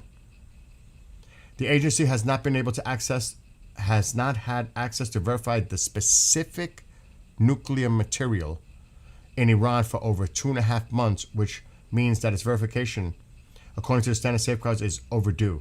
It has been 4.5 years since Iran stopped provisionally applying the additional protocol. Therefore, throughout this period, Iran has not provided updated declarations, and the agency has not been able to conduct complementary access to any sites and other locations in Iran. Key word, and other locations in Iran. Not just the key sites. Other locations in Iran. Technical modalities to enable the full resumption of agency inspection should be concluded without delay. So we're going to bring them back in as part of this deal, if this deal is reached. This is what they're planning. The director expresses his conviction that the agreement on such modalities is possible. The director was going to, but this is the one that was in September. This isn't the other one, May 31st. The May 31st one is crazy. This is the one after Midnight Hammer. The other one is crazier. From May 31st. Oh, you got it? Yes, that's the one I want. That's the one I want. Oh, analysis. No, not this. Not that one. Damn, I gotta find it. I want the May 31st IAE report. That is the one that made me flip out. It's not this one. That's part of it, but that's after the fact. I'm looking for the other one. So people don't realize how the real issues here are on this. And how we got to here. And we don't even know what Iran has. Honestly. What you hear is what is confirmed. What you don't hear scares me more. That's the point. So everybody's focused on Natanz and Fordow, Isfahan. Yeah. That's not... We cannot say for sure that's everything they have. We cannot. Impossible. Impossible. Because they don't know. So if they don't know, this might be it. What's the date on this? This is it. I found it. I had it. Oh, maybe this is the MPA. Oh, no, this is it. This is it. I found it. It was on my computer. This is the one. The summary. Read this summary from May 31st, before Midnight Hammer. Before everything broke out. The agency's JCPO-related verifications monitoring has been seriously affected by the cessation of implementation by Iran of its nuclear-related commitments under the JCPOA. The JCPOA was actually fucking working, despite what you might hear him say or others say. They were being monitored, surveilled, equipment, cameras, inspectors. After we pulled out, they threw all this out. then we had no idea what was going on in Iran. So think about that. That's the facts. Those are the facts. Not what you might hear politicians spin. Those are the facts. Oh. Okay. The situation has been exacerbated by Iran's subsequent decision to have all of the agency's JCPO-related surveillance and monitoring equipment removed. The agency has lost continuity of knowledge in relation to the production and current inventory of centrifuges, rotors, bellows, heavy water, blah, blah, blah, which it will not be able to restore as a result of not having been able to perform JCPOA-related verification monitoring activities for more than 4 years. That was last year. So we don't know what the fuck was going on for over 4 years. Because they removed everything that they agreed upon with the JCPOA. Equipment, monitoring equipment, surveillance equipment, inspectors, all gone. Iran said, fuck this. We're not abiding by it. If the United States ain't abiding by it, why should we? Iran's decision to remove all of the agency's equipment previously installed in Iran for this surveillance and monitoring activities has also been has also had detrimental implications for the agency's ability to provide assurance of peaceful nature of Iran's nuclear program. So what are they talking about? Oh, we helped make them go faster toward a nuclear weapon? Who did? How did that happen? You spin it, making it sound like, oh, they did.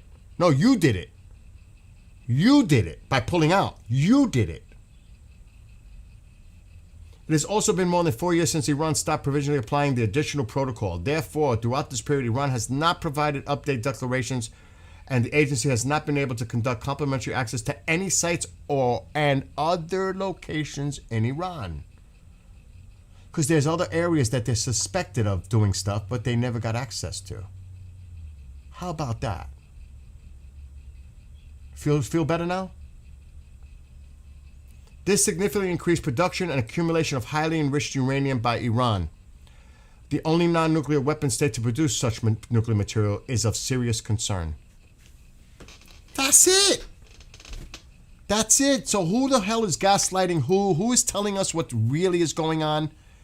Give me a break. When you read the reports that the IAEA issued with the concerns regarding Iran for years,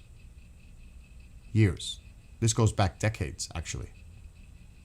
At least the JCPOA had monetization, surveillance equipment, inspectors at the known facilities that we hit.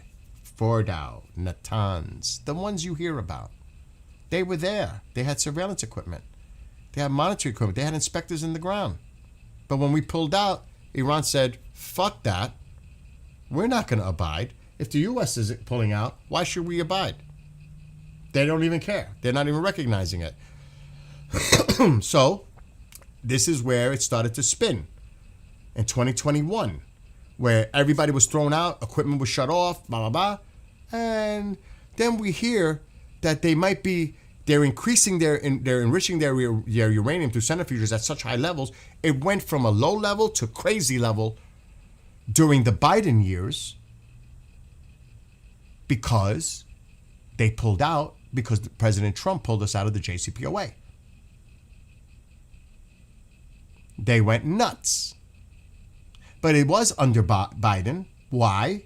Because they said, fuck this deal, we're out. So yes, the truth is they did rapidly increase their development, but that was because President Trump pulled us out of the JCPOA. And they said, we're not abiding by it no more. Those are the facts. It might be spun differently politically for whatever reasons, but those are the facts. And again, people could spin it any way they want based on political affiliation or whatever. The facts speak for themselves, and that's why we're in this conundrum. And that doesn't even guarantee that what we think is all their enriched uranium, that is what is documented. That's what's been admitted to. That doesn't mean they have other stuff that they couldn't get any answers to, or observation or surveillance or inspectors and other locations that we have no access to in Iran. Now, like I said, to start this whole conversation, maybe even the Mossad knows. Maybe the CIA knows. Maybe we know. Maybe. But if you're going to be sold that it was only at Fordow and Isfahan and Natanz, and we buried it and it's all there, if you feel comfortable with thinking that it's all there, that Iran doesn't have any other locations that they've been working on stuff and have not been hiding stuff in other places, regardless of what we might get out of Natanz and Fordow that were hit by Midnight Hammer that set them back for years. I wonder what the Israelis think about that. I wonder what our intelligence would say otherwise.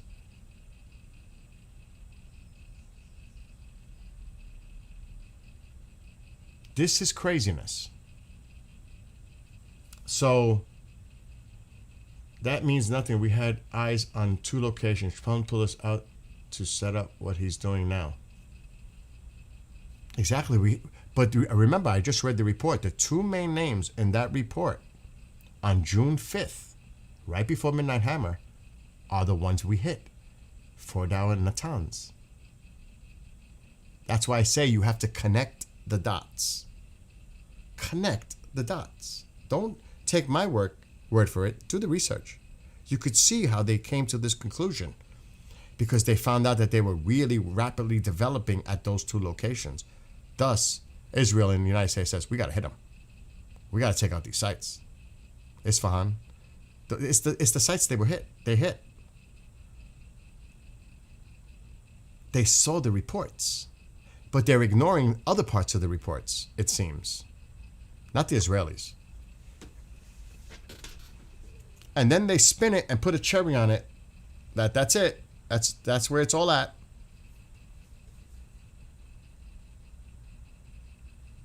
You willing to bet on that?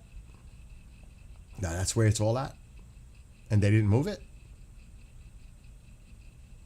Did they move it? Did they move some of it? Is it all there? I don't know. But there's a lot of questions with Iran. And now we're supposed to trust them to verify again in the future and go down this rabbit hole? Really? Exactly. Exactly, Thomas. I said that to start the stream. This has become now all about opening the Strait of Hormuz. I said that when I first started. That's what this has become about, opening the strait. Getting the markets controlled. That's what this is all about now. It has nothing to do with everything else, the Iranian people, or it has to do with getting the strait open. That's where we're at now. That's what this has become about, is getting the strait open. But that's what I'm saying, how things have flipped and changed and moved side to side. It's like I'm seasick.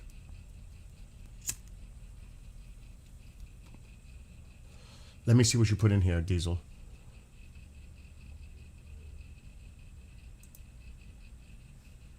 I'm going to bookmark this. Wait a minute. I know this. I may have this already. I think this is where they put the plan that... Is this where they put... No, this isn't. I was thinking of the Reza Pahlavi plan. I have that, thanks to Sepp. He was the one who gave me the link for that.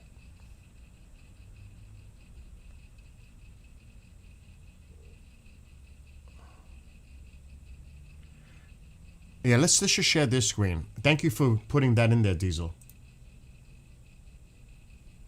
Yeah, but I agree with you, Thomas. I totally agree.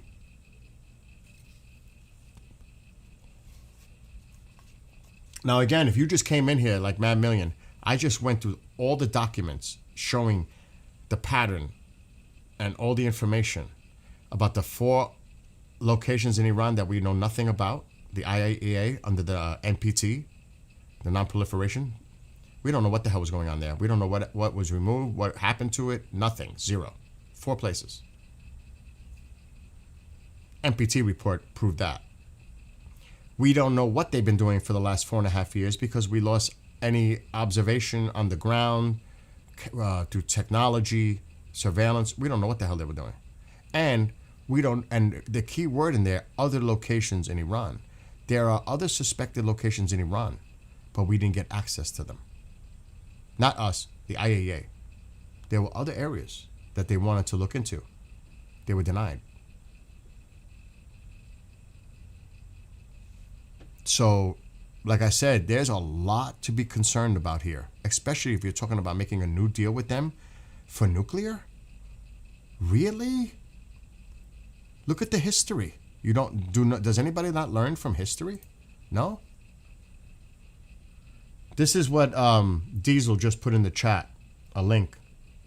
This is horrific, but this is going on all the time. People don't realize it. The blackout continues. Yeah, the executions are ongoing. It's horrific. And yes, this is definitely not just a warning. It is a reality. They are going to collapse. Now, why would you, if you were talking about making a deal, this is why the Strait of Hormuz becomes the player in this. If the Strait wasn't, let's say the Strait wasn't in play right now, and we had control fully of the Persian Gulf, the Strait of Hormuz, Gulf of Oman, etc. Not that we have a naval blockade and they're doing what they're doing, but if we had absolute control, even with the threat of missiles, the destroyers were able to deter that, and we had the Love Slap 47 happen. If we had a naval presence throughout the whole strait and we had it secured, we would wait this out. The regime would collapse. But time is not on side right now because of the strait. If the strait wasn't the situation it was right now, Iran would have they would have to have accepted the U.S. demands and pretty much surrendered. They would have had to. But because of the strait situation, it changed everything.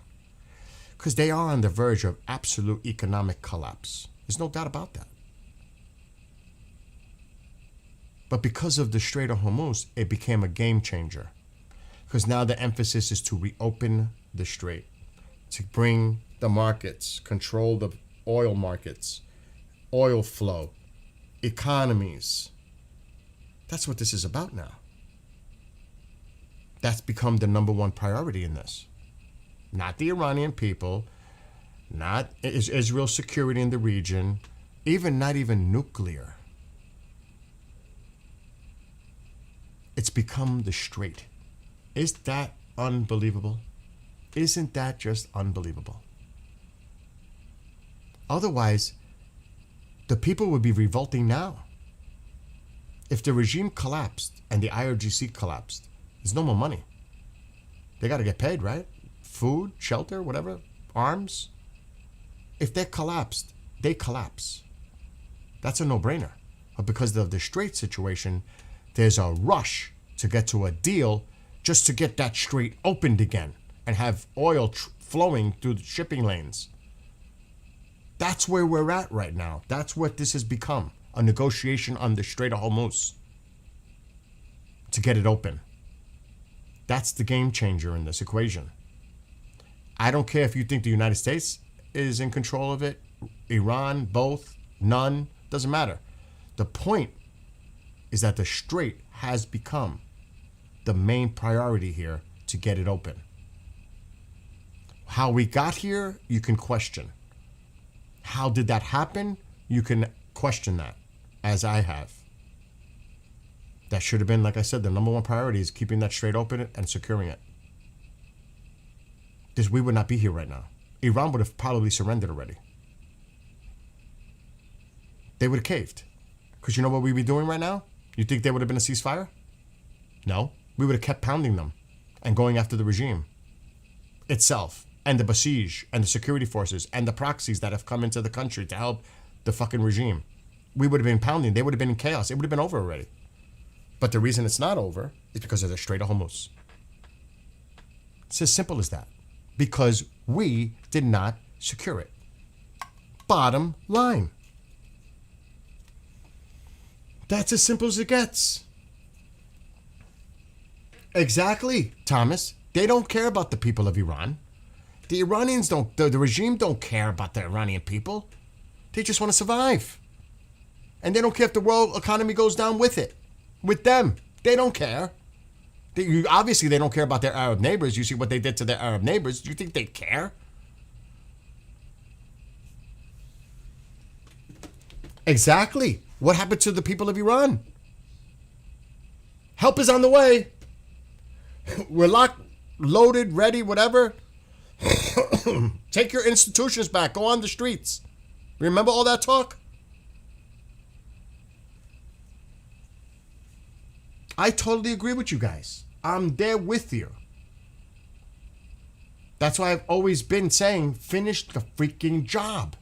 If you were to take out all these people that you hear all about, Ghalibaf, Vahidi, all these insane individuals in Iran, if you take them out, truly cause regime change. But you have to eliminate the IRGC as much as you can, because, or at least there's been desertions, but make it where they're like, fuck this. We're joining the people. But they're so hardliner too. There's a lot of them that are so jihadi craze too.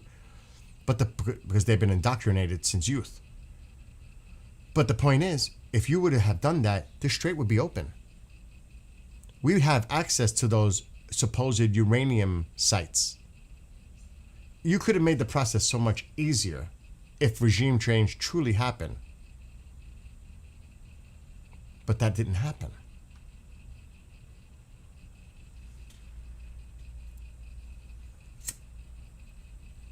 And that's why we're in this conundrum.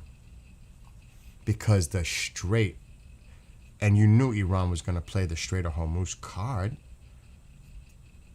I don't even want to think that we didn't know that was going to be something they were going to do. I would have fucking taken that strait and secured it and bombed it beyond recognition all along the coastal areas. Every ship I seen, every dock I seen, every dry dock I seen, everything would have been eliminated within the first 72 hours. There would have been no fast-moving boats because they would have been all destroyed. Their ports where they're stored at, where they're fueled at, all that would have been destroyed. They would have had no chance to lay any mines, whether through their big naval vessels or small boats, because there would have been nothing left.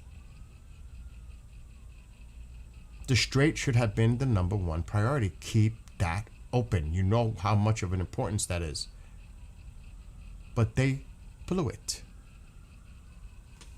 And that's why we're here today in this situation. And I put the post up from April, whatever it was. We didn't think they were a threat. We never hit them because we didn't think of a threat. And that was posted in April, early April, on the fast-moving boats. Can you fucking believe that? We didn't think they were a threat. When I read that, when it came out, I was like, what? Who? Who didn't think this? Who's the we? It drove me nuts. It still does to this day. Who thought that they were not a threat? And if a simple-minded person says, well, they weren't a threat. They weren't a threat to our Navy vessels. Okay, and what about shipping? What stupidity was involved with that?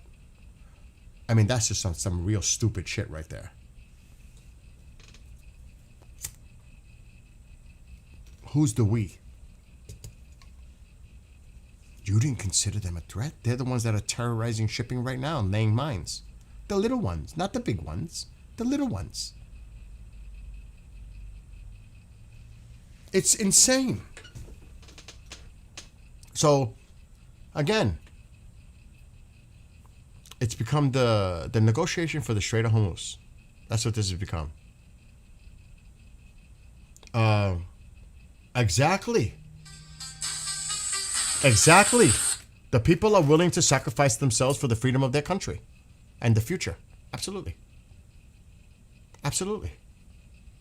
But they're not just going to go out there and do it for nothing and give up their lives and get massacred again.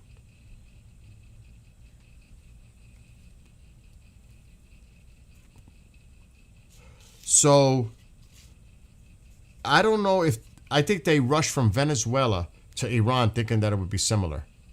I don't know how much planning went involved in this whole thing with Iran. I don't know if they thought it out properly going into this. I pray to God they weren't that simple-minded thinking this was going to be another Venezuela. It's a whole different type of regime structure, government structure. You're dealing with something totally different. But it almost seems like they did. They thought this was going to be a walk in the park like Venezuela.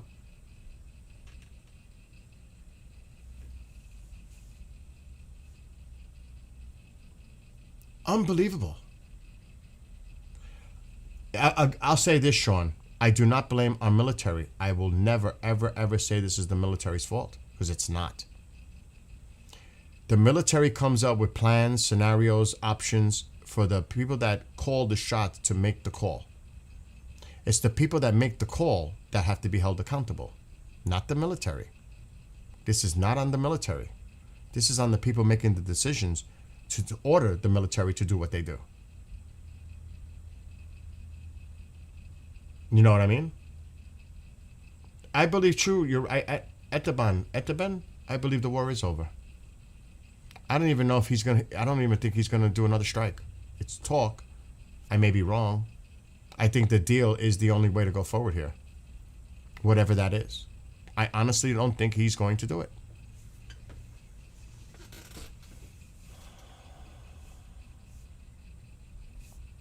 Thomas, I think what it comes down to is this. I think he understands how high risk, because you have to understand being real, the risks involved in trying to use military force to open up the Strait of Hormuz. Because potentially, I would think it's going to involve boots on the ground. And I guarantee many, if not most, if not all Americans do not want to see boots on the ground. And we definitely don't want to see casualties to our military personnel. So is bombing away the way to get the strait open? There's going to be people, assets on the ground, logistical support on the ground in those coastal areas around the Strait of Hormuz that you're going to have to go on down there and remove them on the ground. The IRGC. You just can't bomb your way through. You're going to have to do special ops. And I don't know if I'm sure the military has the options. They provide it. It's not them. It's his call to make. That's a hell of a call to make. Because if shit goes sideways and it goes bad, it's going to be bad. So that has to be taken into consideration too. To be fair and objective here. That's not an easy decision to make that call for the president to make. Because there's sacrifice involved. And there's most likely going to be casualties. And he knows this. And do you think he's willing to put our personnel at risk for that? That's the question you must ask. You know? I don't think the blockade stands. Unless the blockade stands for a little bit until Iran shows that they're complying with opening the strait fully to all vessels, not just a select few, with permission, all vessels. I don't know. Those are the devil in the details. We're all going to have to wait and see how that plays out. If Iran opens the strait completely, then does the United States say, okay, we'll see how we'll observe it, and if you keep your word, we will stop our blockade? Or is it immediate on both sides? We open it fully, you stop the blockade. I agree, Thomas. No, I agree. I agree with you. Remember, I just read the JCPOA and what happened after we pulled out and how Iran went crazy after they said, screw this, we're done, you're out, we're not doing this anymore, we're not abiding by the JCPOA. And then everything just went like this in Iran. Production. They went nuts.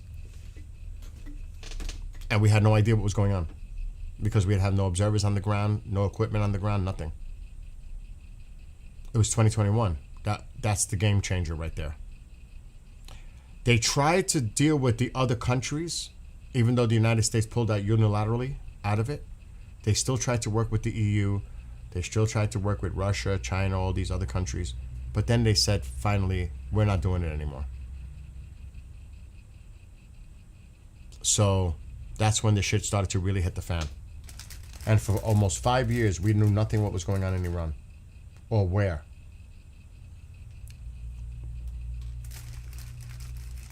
So they can say, oh, Iran was going to get a nuclear weapon fast under the other administrations. Well, you made the timeline go much faster by pulling out. You increased the rapid development in Iran by pulling out. You caused them to get to this point because of what you did.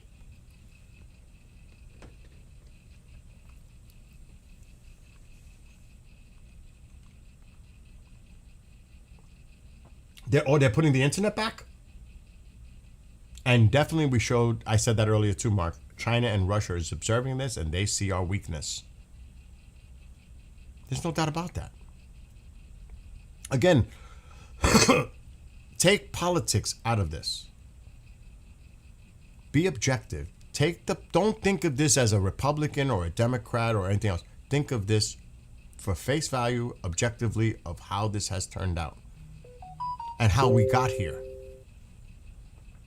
If you think of it objectively, you'll see what kind of a shit show this is. Because things may end up being worse now than they were before this even started. And that goes for the entire region. As somebody said earlier, I don't know who it was, it made Israel safer. Are you crazy? This made it worse for Israel. This didn't solve the proxy issue. It emboldened Iran. You made it safer for Israel for 6 months, like after the 12th day, and then Iran rebuilt their missile capability, and we seen what happened months later. What, Israel's safer? Oh my God. If I'm an Israeli right now, I'm freaking out. Like, what is Trump willing to negotiate based on what our interests are?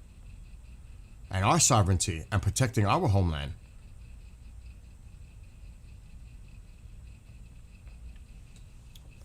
And they'll say everything's fine publicly. I would like to have known that phone call behind the scenes. I bet you that was not a pretty phone call between Netanyahu and Trump. I guarantee that. They might say it went well. Yeah, it was a great phone call. Yeah, we're on the same page. Oh, you really think so? Do you believe that? Do you believe that? How that phone call went? Great. It was a great phone call. It went well. Very well. Okay. I believe that. That's not true. That is not true, Josh. They did follow the JCPOA. They did. The IAEA stated it. Now, if you want to call the IAEA liars, that's one thing. I have graphs showing their production, and that is a fact. They were abiding by the JCPOA. Now, they're always going to be doing shady shit on the side, like they always do. Put it this way.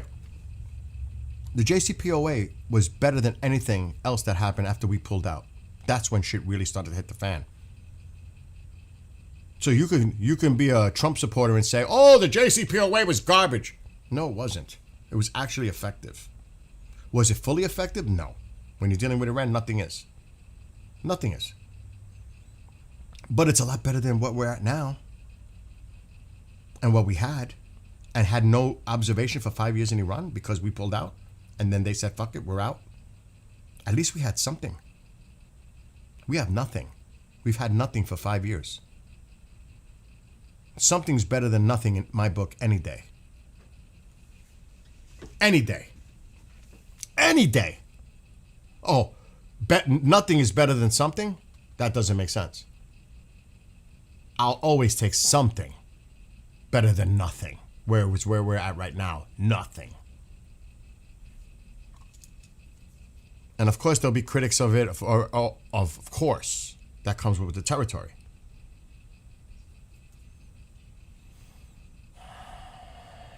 And like I said, documents by the IEA proved it was being.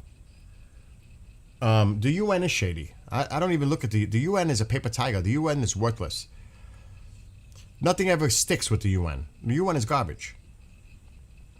But remember, the same JCPOA type of surveillance is what they're talking about doing now, moving forward in the future with a new nuclear agreement with Iran.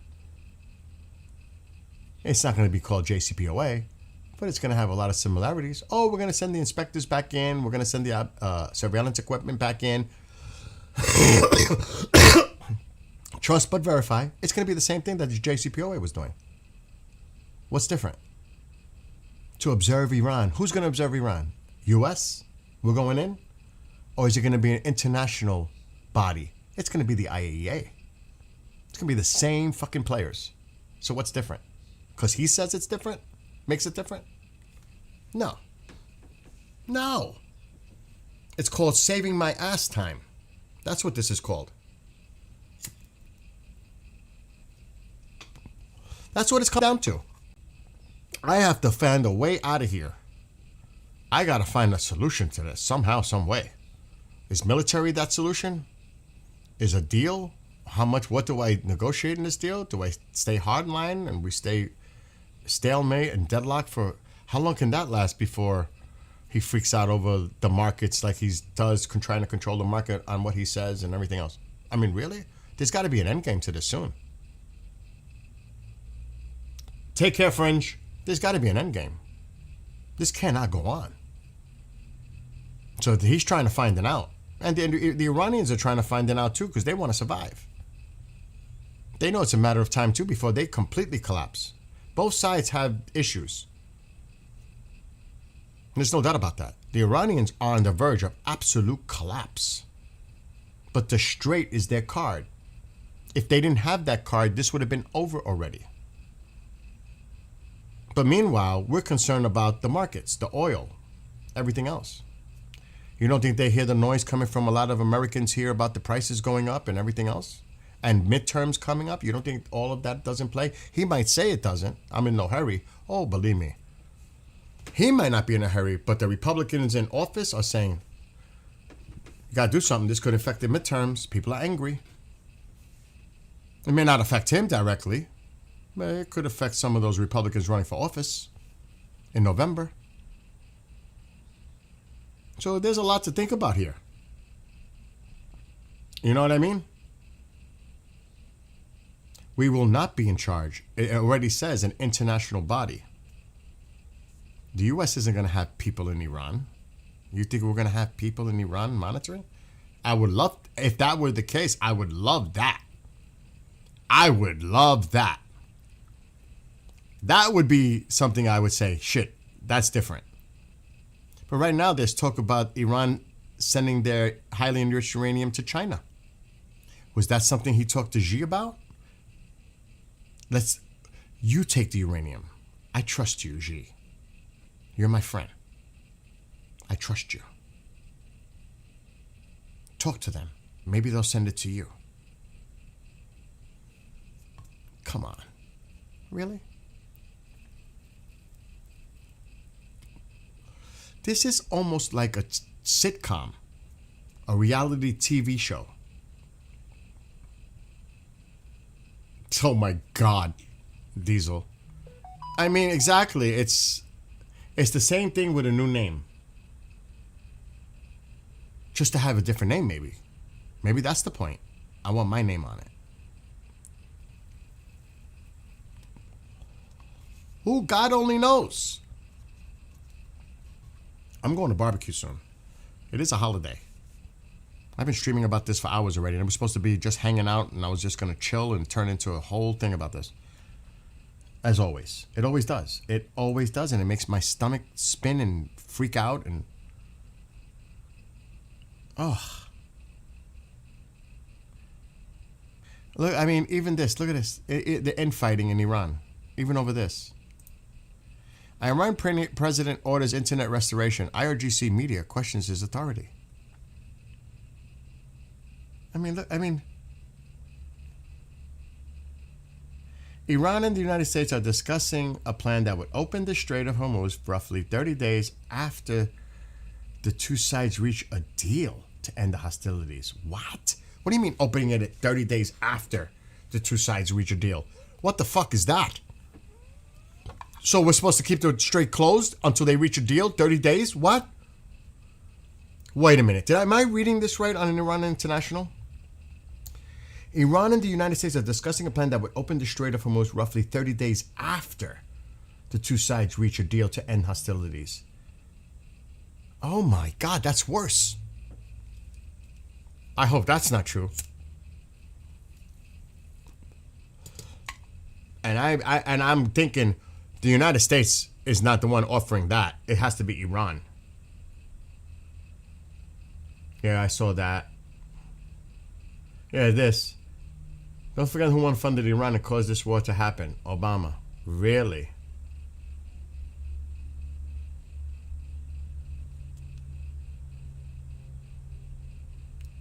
And actually, it was their unfrozen assets, which is being talked about right now, unfreezing their assets. They'll be getting a lot more crates of money than that. And oil flow revenue.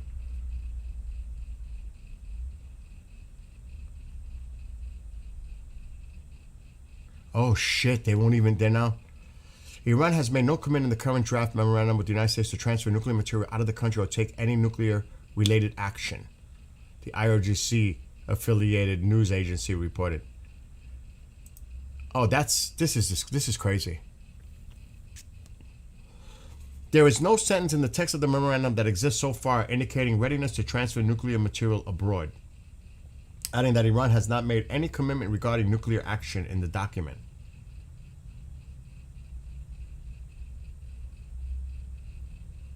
So what the hell is going on? Oh, this is what this report said. See, the stockpile being sent to China. Well, they're saying that's not true. They're saying that this report is not true. And this dude, and here's that familiar thing, the Supreme National Security Council saying their shit. There will be no retreat.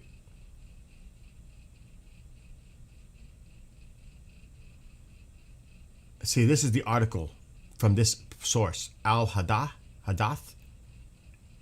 Iranian ready to ship a highly enriched uranium stocks if sent to China, but then they came out with a statement denying it. The IRGC news agency, Tasneem, they're affiliated with the IRGC. They're saying, we didn't agree to that. We never said that. Your pork butt's in the smoker and it looks fantastic. And we don't have to be on the same page. We don't. Everybody has. That's what makes this country so great. Our opinions and freedom of opinions and perspectives, all that. And we don't have to agree. It's not like I'm going to ban you if you disagree. It doesn't work that way here. Yes, go enjoy your barbecue. I'm going to get ready too myself. I got to get it started. I got to get prepped. It's only us here in the house, but still, I got to do something. It is a holiday, and it's already after 2. And I got to watch Game 4 with the Knicks and Cavs tonight and see if we get the brooms out. And basketball is on my lowest of favorite sports. I played baseball. I played football. So those two, I played hockey too, but baseball and football are at the top for me. See? But hockey is definitely up there too. Basketball is down here. But since it's the New York Knicks and they haven't won a championship in decades, many decades, I would like to see them win. So I'm rooting for the Knicks. Do I think they'll beat the Thunder or the Spurs? No. I don't think so.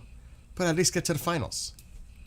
Do you know what I remember from the last finals with Houston?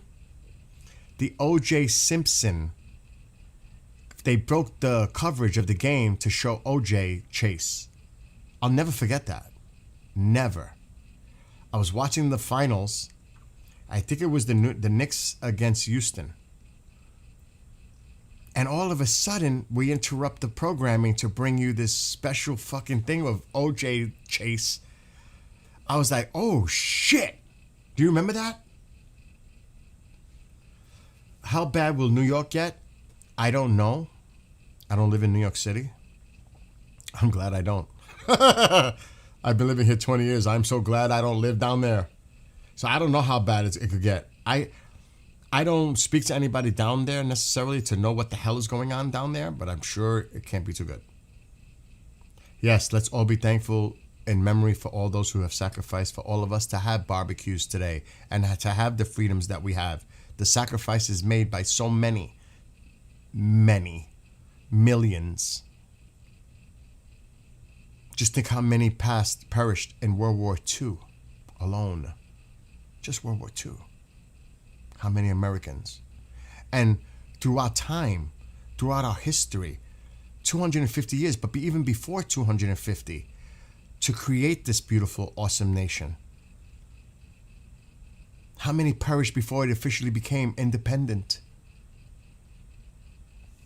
To make America what it is today. Come on. Absolutely. Yes, the infamous white Bronco. I totally agree with Mark and Navy Mom and so many of you others.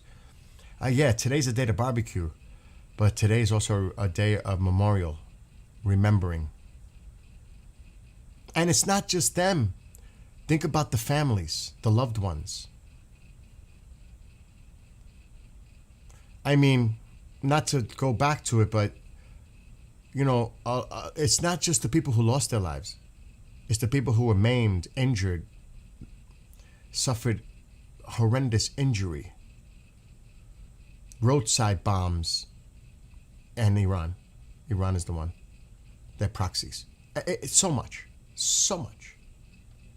And it's mind-boggling. So yes, today's about them. Remember that. Have a great one, Mark. And the canines, absolutely. Oh my gosh. And I'm a dog lover. Oh my God, the canine units. Oh my God. Wow, you're making me getting emotional now. Faye. Just thinking about that too. Everything. I was at the run for Knicks Lakers, Chamberlain and Reed. Wow. Wow. Have a great one, Mark. I'm leaving too. I'm going to go barbecue. You crazy? You think I'm going to sit in here and talk all day?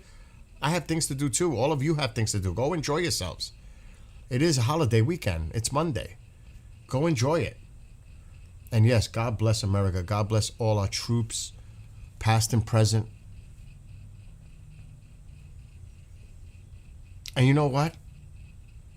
That's why I wrote that song, Best of America. We all contribute to make America for what it is. There are so many people.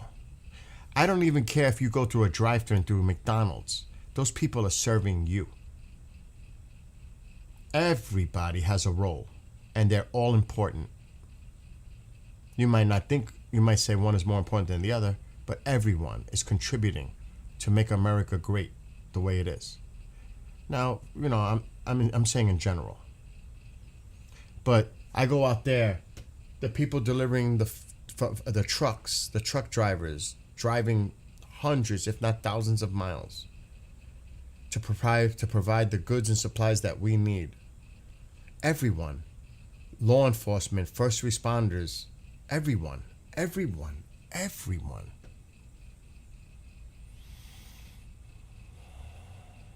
That's what makes America great. All of us, the people who love our country and contribute in a positive role to make our country great. Exactly. All the people. Alabama wrote a great song about that. I can't think of the name of the song, but it talks about the American pride, the people. I can't think of the name of the song. It's a great song by Alabama. And it talks about the heartland. It talks about so many things. The core, what makes America great. You should check it out sometime. I can't think of the title right now, but it's an Alabama song. It's a great song. So, yes, all of you, have a great rest of your afternoon. Be well, be blessed, be safe. enjoy, pray if you're a praying person like me, or send positive vibes out to the people who need it. Because trust me, even though I'm going out to a barbecue, there are a lot of people out there that are less fortunate. You know what I mean? Yeah, 40-hour week. Work hard. And that's what it's supposed to be about. You work, strive. That's what that was always the goal. That's what America's so great. You could come here and make a life for yourself, or be here as an American citizen, born into the blessed being part of this country. And there are things that happen, unfortunately, that are not in the person's control. You know, but you strive and you just keep fighting and being determined to make the best for yourself and your loved ones, your families. You strive. You don't give up. You just keep on. No matter how tough things can get, you strive. You don't let that defeat you. You beat it. You pick up. You keep going. Better day tomorrow. Better. You know what I mean? American Pride was the name of the Alabama's album and the song. It's called American Pride. Go check out that song today. Go listen to it. If you're here in the United States, go listen to that song today. Play it on the radio outside if you're having a barbecue. American Pride by Alabama. Go listen to it. It'll put a smile to your face. It does to me. Anyway, everybody, God bless you all. God bless everyone out there. God bless our country, our president, everyone here, everyone out there. May God protect our troops, first responders, law enforcement, everyone. Not to minimize, everyone. Don't forget about the truckers, too. Support those truckers. They do a lot for us. Remember that. I think they don't get the credit that they truly deserve. What they do for all of us. All right, I'm out. Goodbye. Take care. I'm going to go get the smoker ready and do some food and play some music and chill out. The pool is 62 degrees, so that's not happening. But there's plenty of other things to do. All right, everybody. Love to all of you, truly. And I apologize if I upset anyone. It's not my intention. I'm just speaking from my heart. And sometimes it comes across as brash and maybe insensitive. And I'm not here to offend anyone. I'm just speaking my personal opinion and my passion and the cause. This one was Iranian people. And that's what it's been about for me. That's it. But today's about my country, the United States. And I'm going to celebrate that and mourn them and do what I got to do. Also, that's it. I'll be back maybe on later on tonight. We'll see how things go. If any news, you guys know how to reach me. If anything breaks, you could put a comment on the YouTube chat after this stream is over. Just make a comment. I'll see it, and then if it's breaking news, I will come back. I don't care what's going on. So if somebody hears something, you could put a link in the Diesel. A few of you have mod. Whatever, it could be anyone. Put a comment. It'll catch my attention, and then I'll come back if it's like something really important to discuss again. Like I said, breaking news.